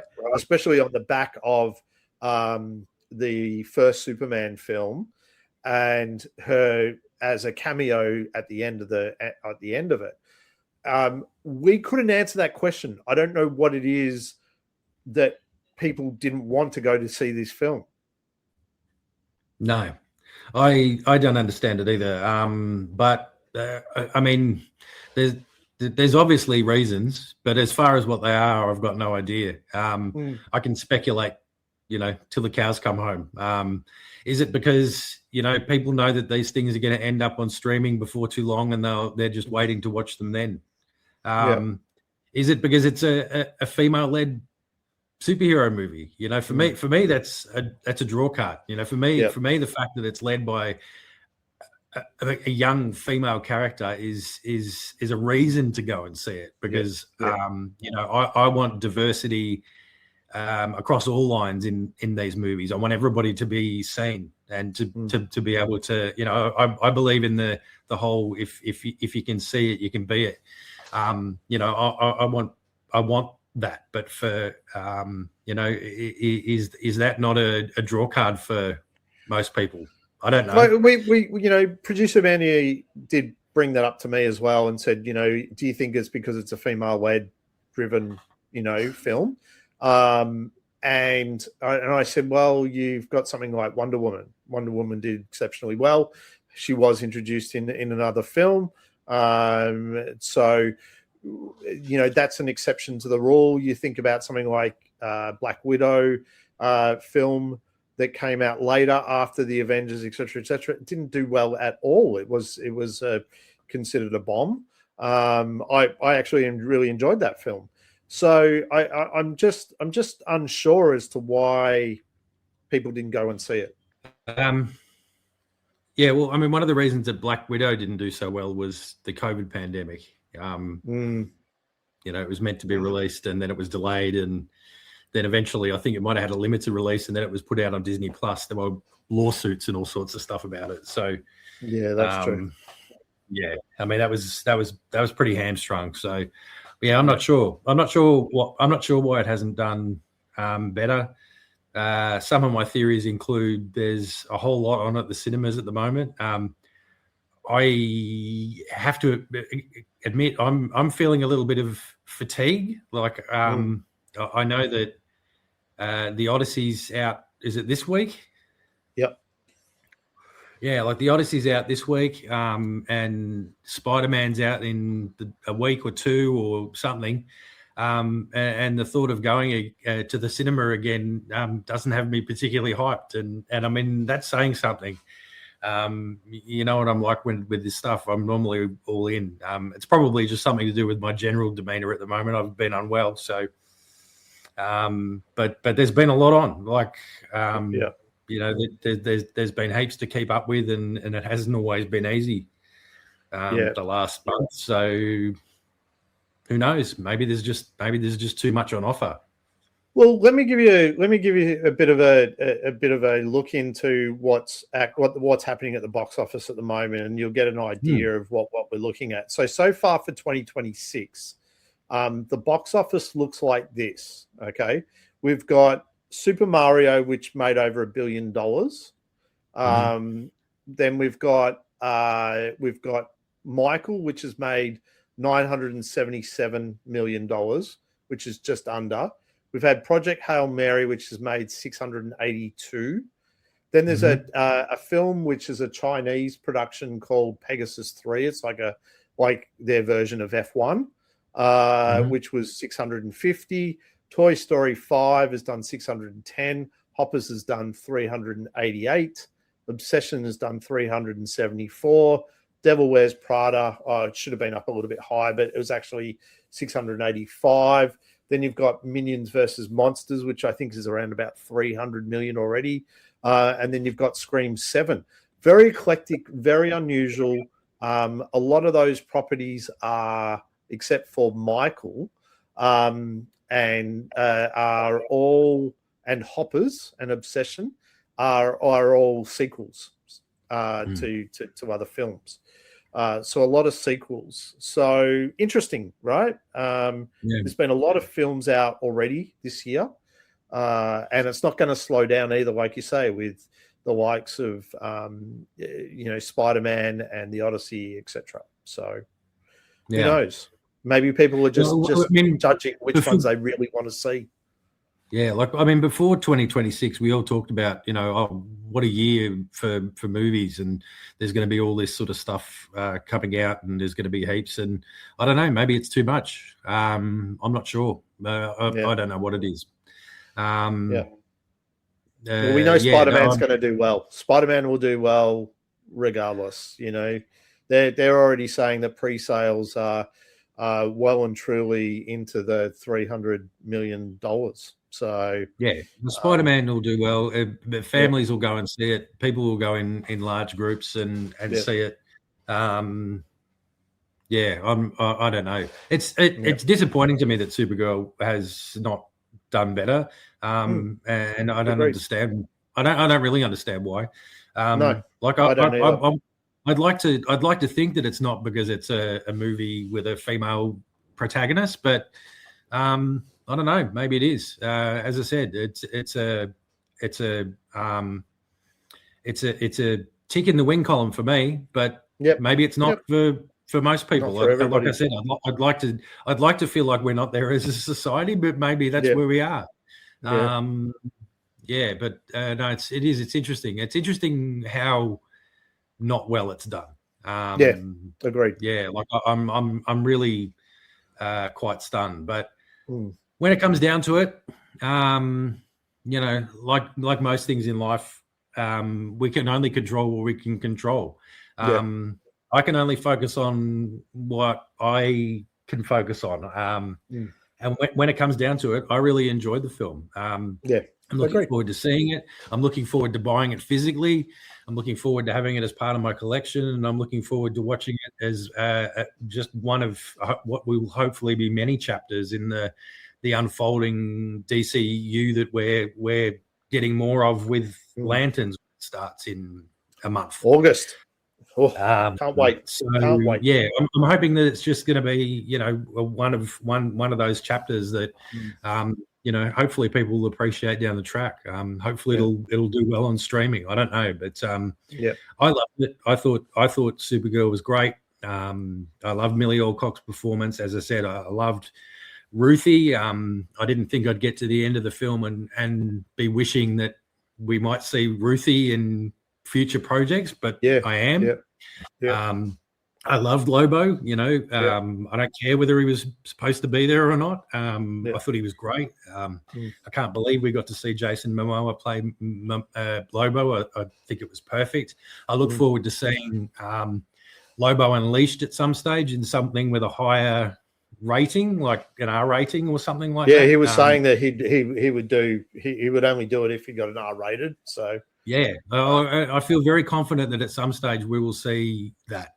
Like the Punisher one kill, one last kill. Yeah, exactly. Yeah. Whether it's something on HBO or whether it's a film of itself, or whether it's as part of another film with other characters, or I don't know, but.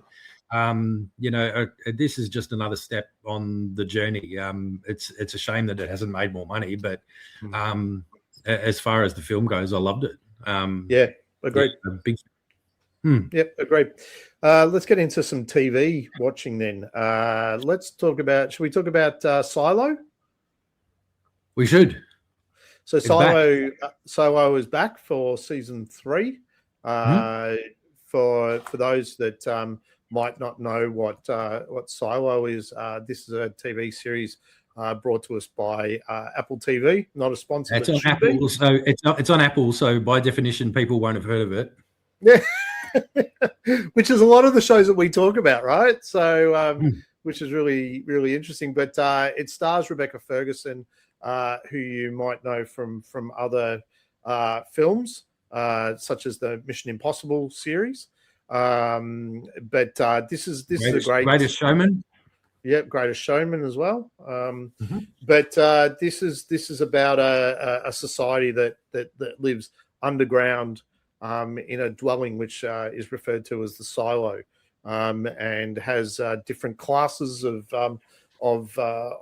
citizens, and rules that are wrapped around living in the silo and the conspiracy that unfolds slowly through the series.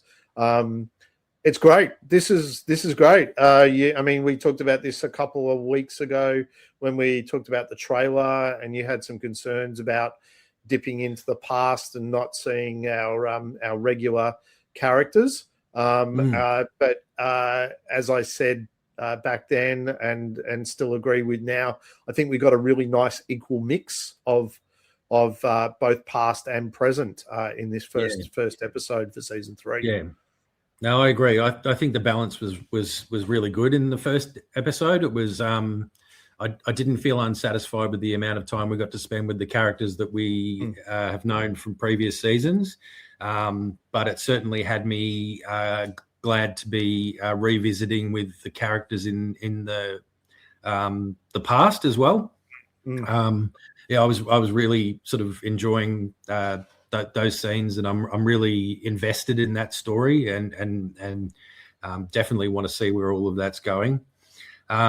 I don't love. It felt a bit supernaturally the past. There was a particular scene. I won't spoil it for those who haven't seen it, but there was a particular scene, the fighter pilot scene, which got a little bit supernaturally for me. You mean like supernatural the genre, or supernatural the show? The supernatural the genre. Right. Where or a bit science fictiony, which it was bonkers, and as you say, we won't talk about it too much. No, I don't want to spoil it. Let people experience it for them. Yeah, but that was very strange. I don't know what's going on there, and I love that I don't know what's going on there. I think you sort of. That was the whole time I was watching this episode. In a good way, I was like, what is going on? What is going on here? What is going on with these people? What are their agendas? Why is this happening the way it is? And then it slowly sort of unfolded for us. But yeah, I'm really looking forward to the coming episodes and unpacking what actually happened to our lead. Juliet, that's right, that's her name, Juliet. Her and what actually happened to her after re-entering the silo. So I have to. I mean, I'm willing to sit with it for a few weeks, but I have to admit I'm a little bit frustrated with Juliet's storyline at the moment, just because of the whole amnesia thing. I sort of I'm frustrated for her, and I'm frustrated for us because it's sort of, I don't know. I feel like we've been taken backwards with her story. Like I'm willing to sit with it and see what the reason for that is, but I'm hoping that she's not in that ignorant, for want of a better expression, state for too long. Because I'm a little bit frustrated by that. But I think the end of this episode, without giving anything away, gave us a clear indicator that she is definitely on the track that won't frustrate you, if that makes sense. Totally. And that there are others involved that are going to help move that story along a lot quicker than I just hope we get there quickly. I just hope we get there quickly. I don't want it to be like the end of the season type thing. We've got what 10 episodes in the season per season. So I think that we will in that 10 episodes. I think this will be sort of the first, or the first act, if you want to call it that. So I reckon by episode 3 or 4, I think she'll be back to her reasonably normal self. Okay. Yeah. Well, I hope that's true. Yeah. Yeah. Do yourself a favor if you haven't watched the Silo. Highly recommend it. It's well worth a watch if you like science fiction, you like dystopian futures. This is definitely your bag, like it is ours. It's really, really good high concept stuff. Yeah, but tell us if you're watching, so let us know what your thoughts are on it. Hit us up on the socials under Pulp Culture Pod. We'd love to know your thoughts on that in particular. Last thing on the list, and I was gushing to you about this via text message, is X-Men 97 came back this last week for season number 2. And again, the trailer got us all hyped up for it, and I think that trailer was just the beginning of how awesome this season 2 has actually been so far with the 3 episodes that we've got. Yeah, I think the general consensus around the comic book shop, there's been a lot of talk about the show. I got a new X-Men 97 T-shirt, and I deliberately wore it once I'd watched all 3 episodes because I thought that'll make me a magnet for conversation about it, and it really worked. Yep. And I had some good chats with people, and I think the general consensus is that everybody's just really excited about it. That second episode was amazing. The action sequence in it, I won't spoil it in case people haven't watched it, but the big sort of musical action sequence that's in it is I don't use the word iconic lightly, but it's going to be an iconic moment in Marvel television and Marvel the MCU stuff. Yeah, I think they've done some really good iconic moments. I mean, we've had 2 that I can think of in the first season. So I think this is. I think they really just go to ground and just try and find ways to make those scenes even more iconic as it's gone along. You're right about episode 2. I think I said to you in the text message, I said it was a perfect episode. Like there was nothing about it that I could fault. Whether it came to the storyline, the animation, the voice acting, that opening title, which I was going to say the title sequence. That title sequence was just like that was just the best to change that title sequence. Yeah. What I loved about that title sequence is that, I mean, in recent years, there's become a bit of a habit with title sequences. I'm thinking of things like Game of Thrones and, from one episode to the next, they sometimes change just to give you a bit of a glimpse into what you can expect in the upcoming episode. It's very rare, especially in animation, for them to give you a complete new title sequence. The amount of title sequence, the amount of work and thought and it was different music too, wasn't it? Like it was sort of a more electric guitar. Like the amount of effort and work they put into that just shows it's indicative of the love and passion and care of the creators of this show. Like they really are pulling out all the stops, and at whatever level the people that are paying for this show are paying for it, they're giving them the resources to be able to put everything into it that they possibly can. And I just thought it was a joy. I was saying to someone in the store, I was talking to someone in the store yesterday, and that we were talking about it, and it occurred to me that this show kind of, back in the day, sort of Endgame, Infinity War era, there were all these iconic moments that the MCU gave us, whether it's the snap or I'm thinking of like Captain America sort of appearing out of the shadows on that railway platform in wherever it was, and the music kicking in. Those moments that sort of make your heart sore. And I think it's safe to say Thor's hammer, Thor's hammer, all that sort of stuff. Portals, that sort of thing. I think in recent MCU stuff, we haven't had so many of those moments, and that's okay because they're difficult to achieve. But I feel like X-Men 97, in the stuff that happened with Gambit in season 1 and the Jubilee scene in this second episode, it's sort of giving us those same sensations, just in a different medium. It's like it's keeping that torch of excitement still going along. yeah, I feel like it sort of gives us those moments, if that makes any sense. But I'm loving it so far. Yeah, agreed. I mean, it was hard. It was hard to watch. I think it was harder to watch episode 3 directly after episode 2 because it was such a great episode. I would have if I'd known that it was doing a time jump in that third episode, because I didn't know that, I probably would have waited for the second part of for episode 4 to come out and watch those two back to back, because they're episode 3. Yeah, episode 3 was really back to work. Yeah, episode 2 was like a real blowout weekend, and then episode 3 was like, okay, it's Monday, it's back to work. Yeah, I'm hungover and I'm going back to work. No, I mean it was a really good episode. It was a good episode. Two was a really hard act to follow. It's interesting.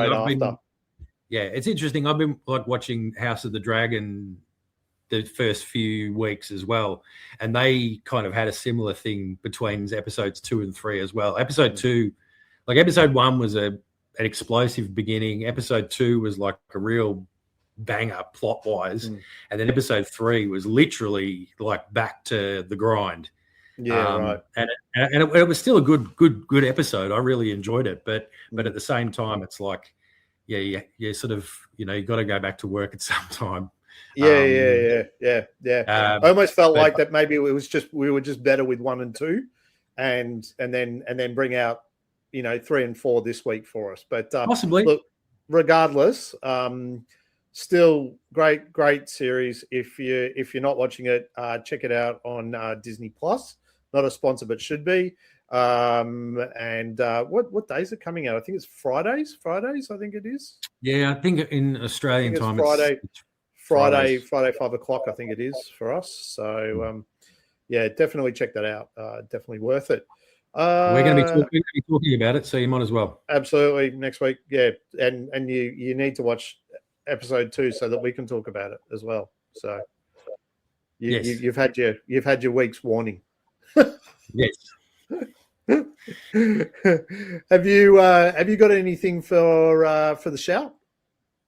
I've still got some more stuff for the review. To be honest, I've been busy this week. I told you. My apologies. Well, you did say it was going to be a 6-hour long monster.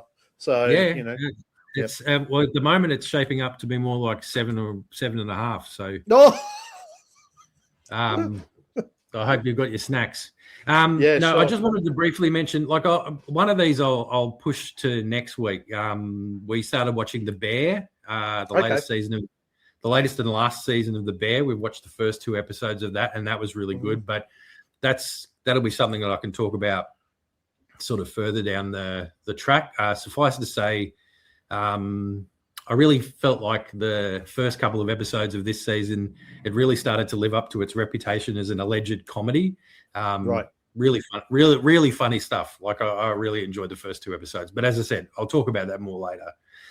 The one that I wanted to talk about, which is a bit more timely though, is we watched Enola Holmes 3 on Netflix. Oh yeah, I saw that too. Yep. Yeah, and really enjoyed it. It was just a good sort of popcorn type movie. A really good showcase for Millie Bobby Brown. Henry Cavill's definitely a supporting character in this one, as is Helena Bonham Carter, but they still had their really their time to shine in this one. I just wanted to give it a shout out because we really love that series of 3 movies and really enjoyed this latest installment. I just didn't enjoy Moriarty. I don't enjoy the interpretation of Moriarty in this one. I just felt it's very different. Yeah. I just felt that, Moriarty's always been Holmes's equal. And I don't feel like this version of Moriarty is Holmes's equal. Like this is like more insane. This is more of an insane person, like a very highly intelligent, insane person. Whereas just comes across like a Batman villain. Yeah. Well, and I think that Holmes and Moriarty are one and the same person, but one has a moral compass and one doesn't. You know what I mean? I've watched my share of Sherlock Holmes stuff, but I'm not by any means a mega fan. I don't really know about the dynamic between the two of them, other than it's very adversarial. But I didn't mind the. That was my only real. Moriarty featured in the second film, and I felt that was much more grounded and than this third one was. I felt that it was just written in a way that sort of, I don't think that it gave her as an actor justice to. She felt more insane than she was actually, highly intelligent and psychopathic, if that makes sense. No, I think that's probably fair. I think you're right. I think grounded is a really good way to describe her in the second one. I think. It seems to me clear that they were making a trilogy of these, and I think they were sort of building to a crescendo in this. And I think that she was sort of playing the role of a villain in that role, if you know what I mean. Sort of the madness and the villainy was building to a crescendo as the film series did. So but I wasn't bothered by it. I thought it's a great performance, and I really like it. It's a really different version of Moriarty. I think that's really cool. We really enjoyed it. They're definitely movies we'll watch again. I'm really glad they exist. Yeah, I felt it's really well rounded too for a three sort of a trilogy film series. And I think it's look. I don't think they're going to be able to get Henry Cavill back in a hurry to do another one. I mean, he definitely, his screen time was very, very limited in this, and you can sort of understand why, because he's just finished filming Voltron and he's in the process of filming Highlander at the moment. So when they were filming this, he was very much in the thick of doing other films. There'd be, I know, I know it's not going to happen, but in my mind, I'd love to see a Netflix movie of Sherlock Holmes with Henry Cavill and old mate that plays Watson. Just more of a traditional Holmes movie. Even if it was just one, I think that'd be really cool because they're both great actors, and as Helena Bonham Carter says, they're good-looking dudes, and I think that'd be really fun, but I don't think it'll happen. No. But again, really well-rounded, good series, and really, really glad I had opportunity to see all three. So, what else you got on your list? That's me done for the review. I'll let you rest. Oh, should we go into the Cyril Haters Club, aka Moss Heisley mailbag? We should. Okay. I want that music to go on longer, actually. Nathan's favorite segment. Hey, before we get into that, I found another ad which goes really well with actually this segment. And it's not a stitch up. This is a genuine ad. So I thought I'd just play this for you because I thought that you really, really, really dig this because it's in the same fashion. This is absolute. Star Wars breaks out in Look In this week. In every copy of Look In, there's an out-of-this-world free gift. 2 rub-down color transfers from Star Wars. And there's a free competition for Star Wars models. Plus, an interview with Harrison Ford. And a color pin-up of Han Solo with Chewbacca. And Look In also has the latest adventures of the man from Atlantis, the $6 Million Man, and the Bionic Woman. Plus a big pin-up of rich kids. So look out. Star Wars explodes in Look In this week. And may the Force be with you. Isn't that great? Oh, sorry. I was just on my phone looking up to see if I can buy some back issues of Look In magazine on eBay. Isn't that amazing? Oh, look in. There's one here with MC Hammer on the front cover. Oh, there you go. Yeah, I'm not paying that delivery fee though. Right. Okay. Okay. All right. All right. Yeah. See, this could be where the Moss Isley mailbag goes. Once I run out look of at for Star Wars Looking magazine. Who knows? So we'll just briefly for Moss Isley mailbag this week. I realised I don't think we talked about this on the show, but we lost an episode a few weeks ago. We did lose an episode a few weeks ago. Yes, but we did due to technical issues. We did. Yes. Yep. There is a lost episode out there. Yeah, due to technical issues related to you not wanting to air that episode of Moss Isley mailbag because you knew it was going to be controversial. Well, so you're going to rehash it today. You're going to put me through my. No, I'm bringing it back because I had to look back at my notes and we talked about some really important stuff in that episode that was lost. Okay. Good. Yeah. So that was the one. I don't know whether you remember, but that was the one where I said we were blowing the lid off a bit of a pattern that I'd noticed in the letter columns in Return of the Jedi magazines. Yes, and that was that. Yes.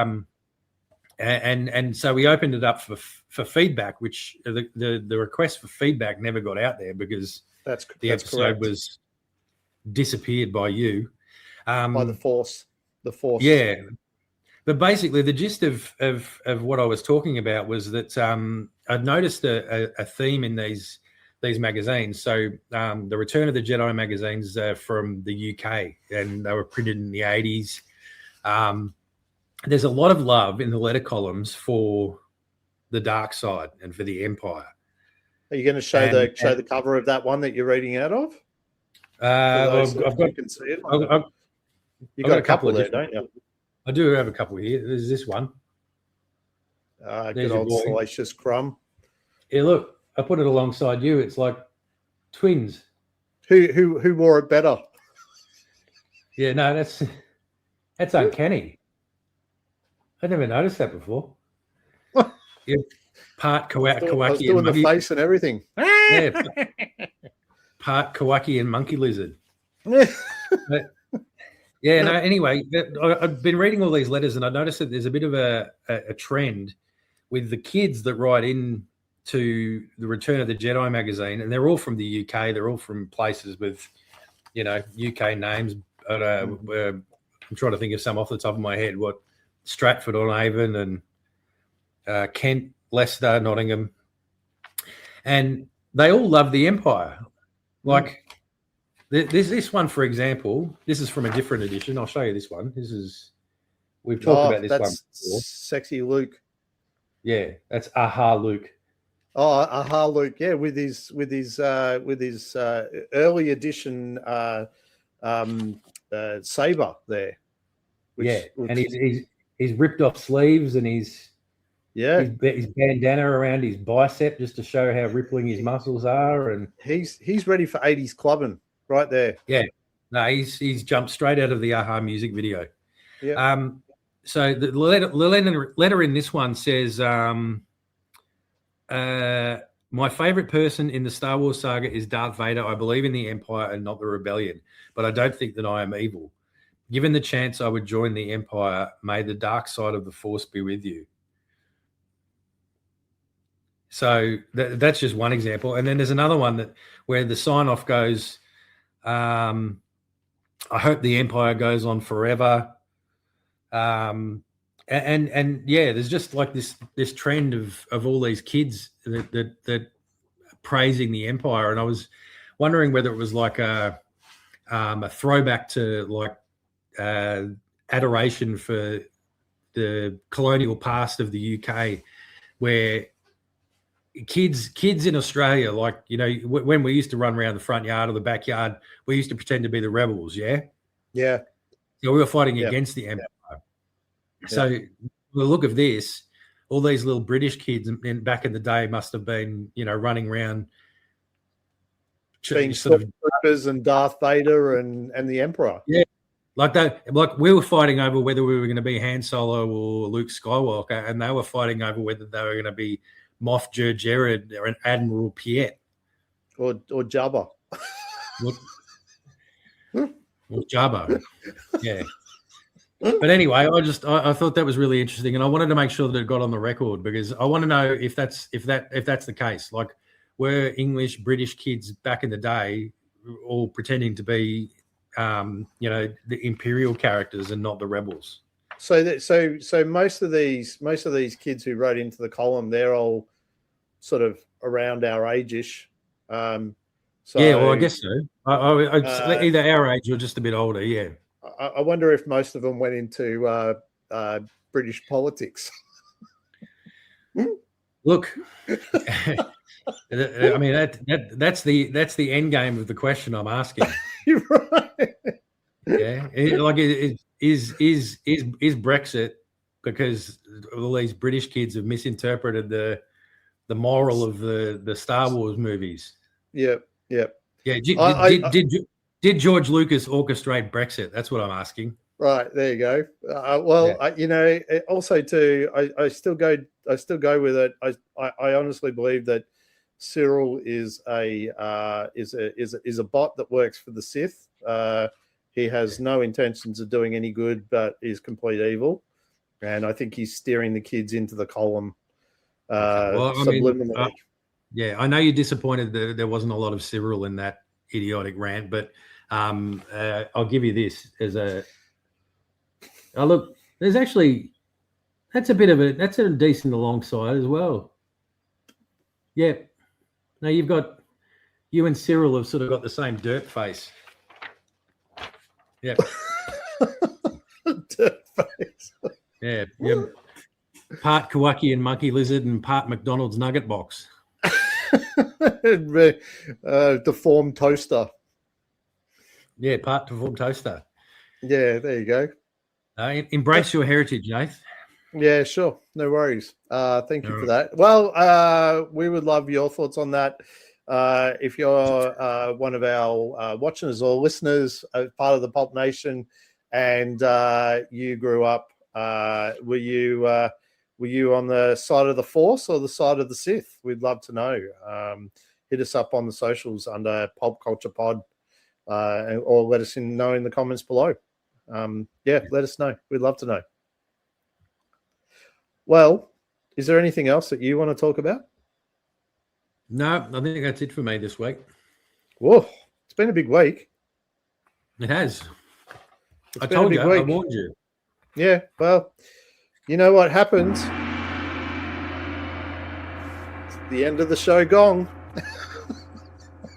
The potentially dodgy, inappropriate end of the show gong. Like, hey, it's Saturday when they finished, like Red Faces. Yeah, because that aged well as well. But it is the end of the show. Thanks for your company. We hope you've enjoyed this episode. There's been a lot to unpack. There's been lots for us to talk about, and for lots for us to get cancelled for. But we look forward to your company next week when you hear MJ say, "Hey, aren't you that ditz from that dive bar?" My friend and yours, it's Lobo. Thanks very much. Stay fresh, everybody. Like what you're hearing? Tell your friends. Follow us on socials at Pulp Culture Pod. And if you're feeling generous, drop us a 5-star review on your favorite podcast platform.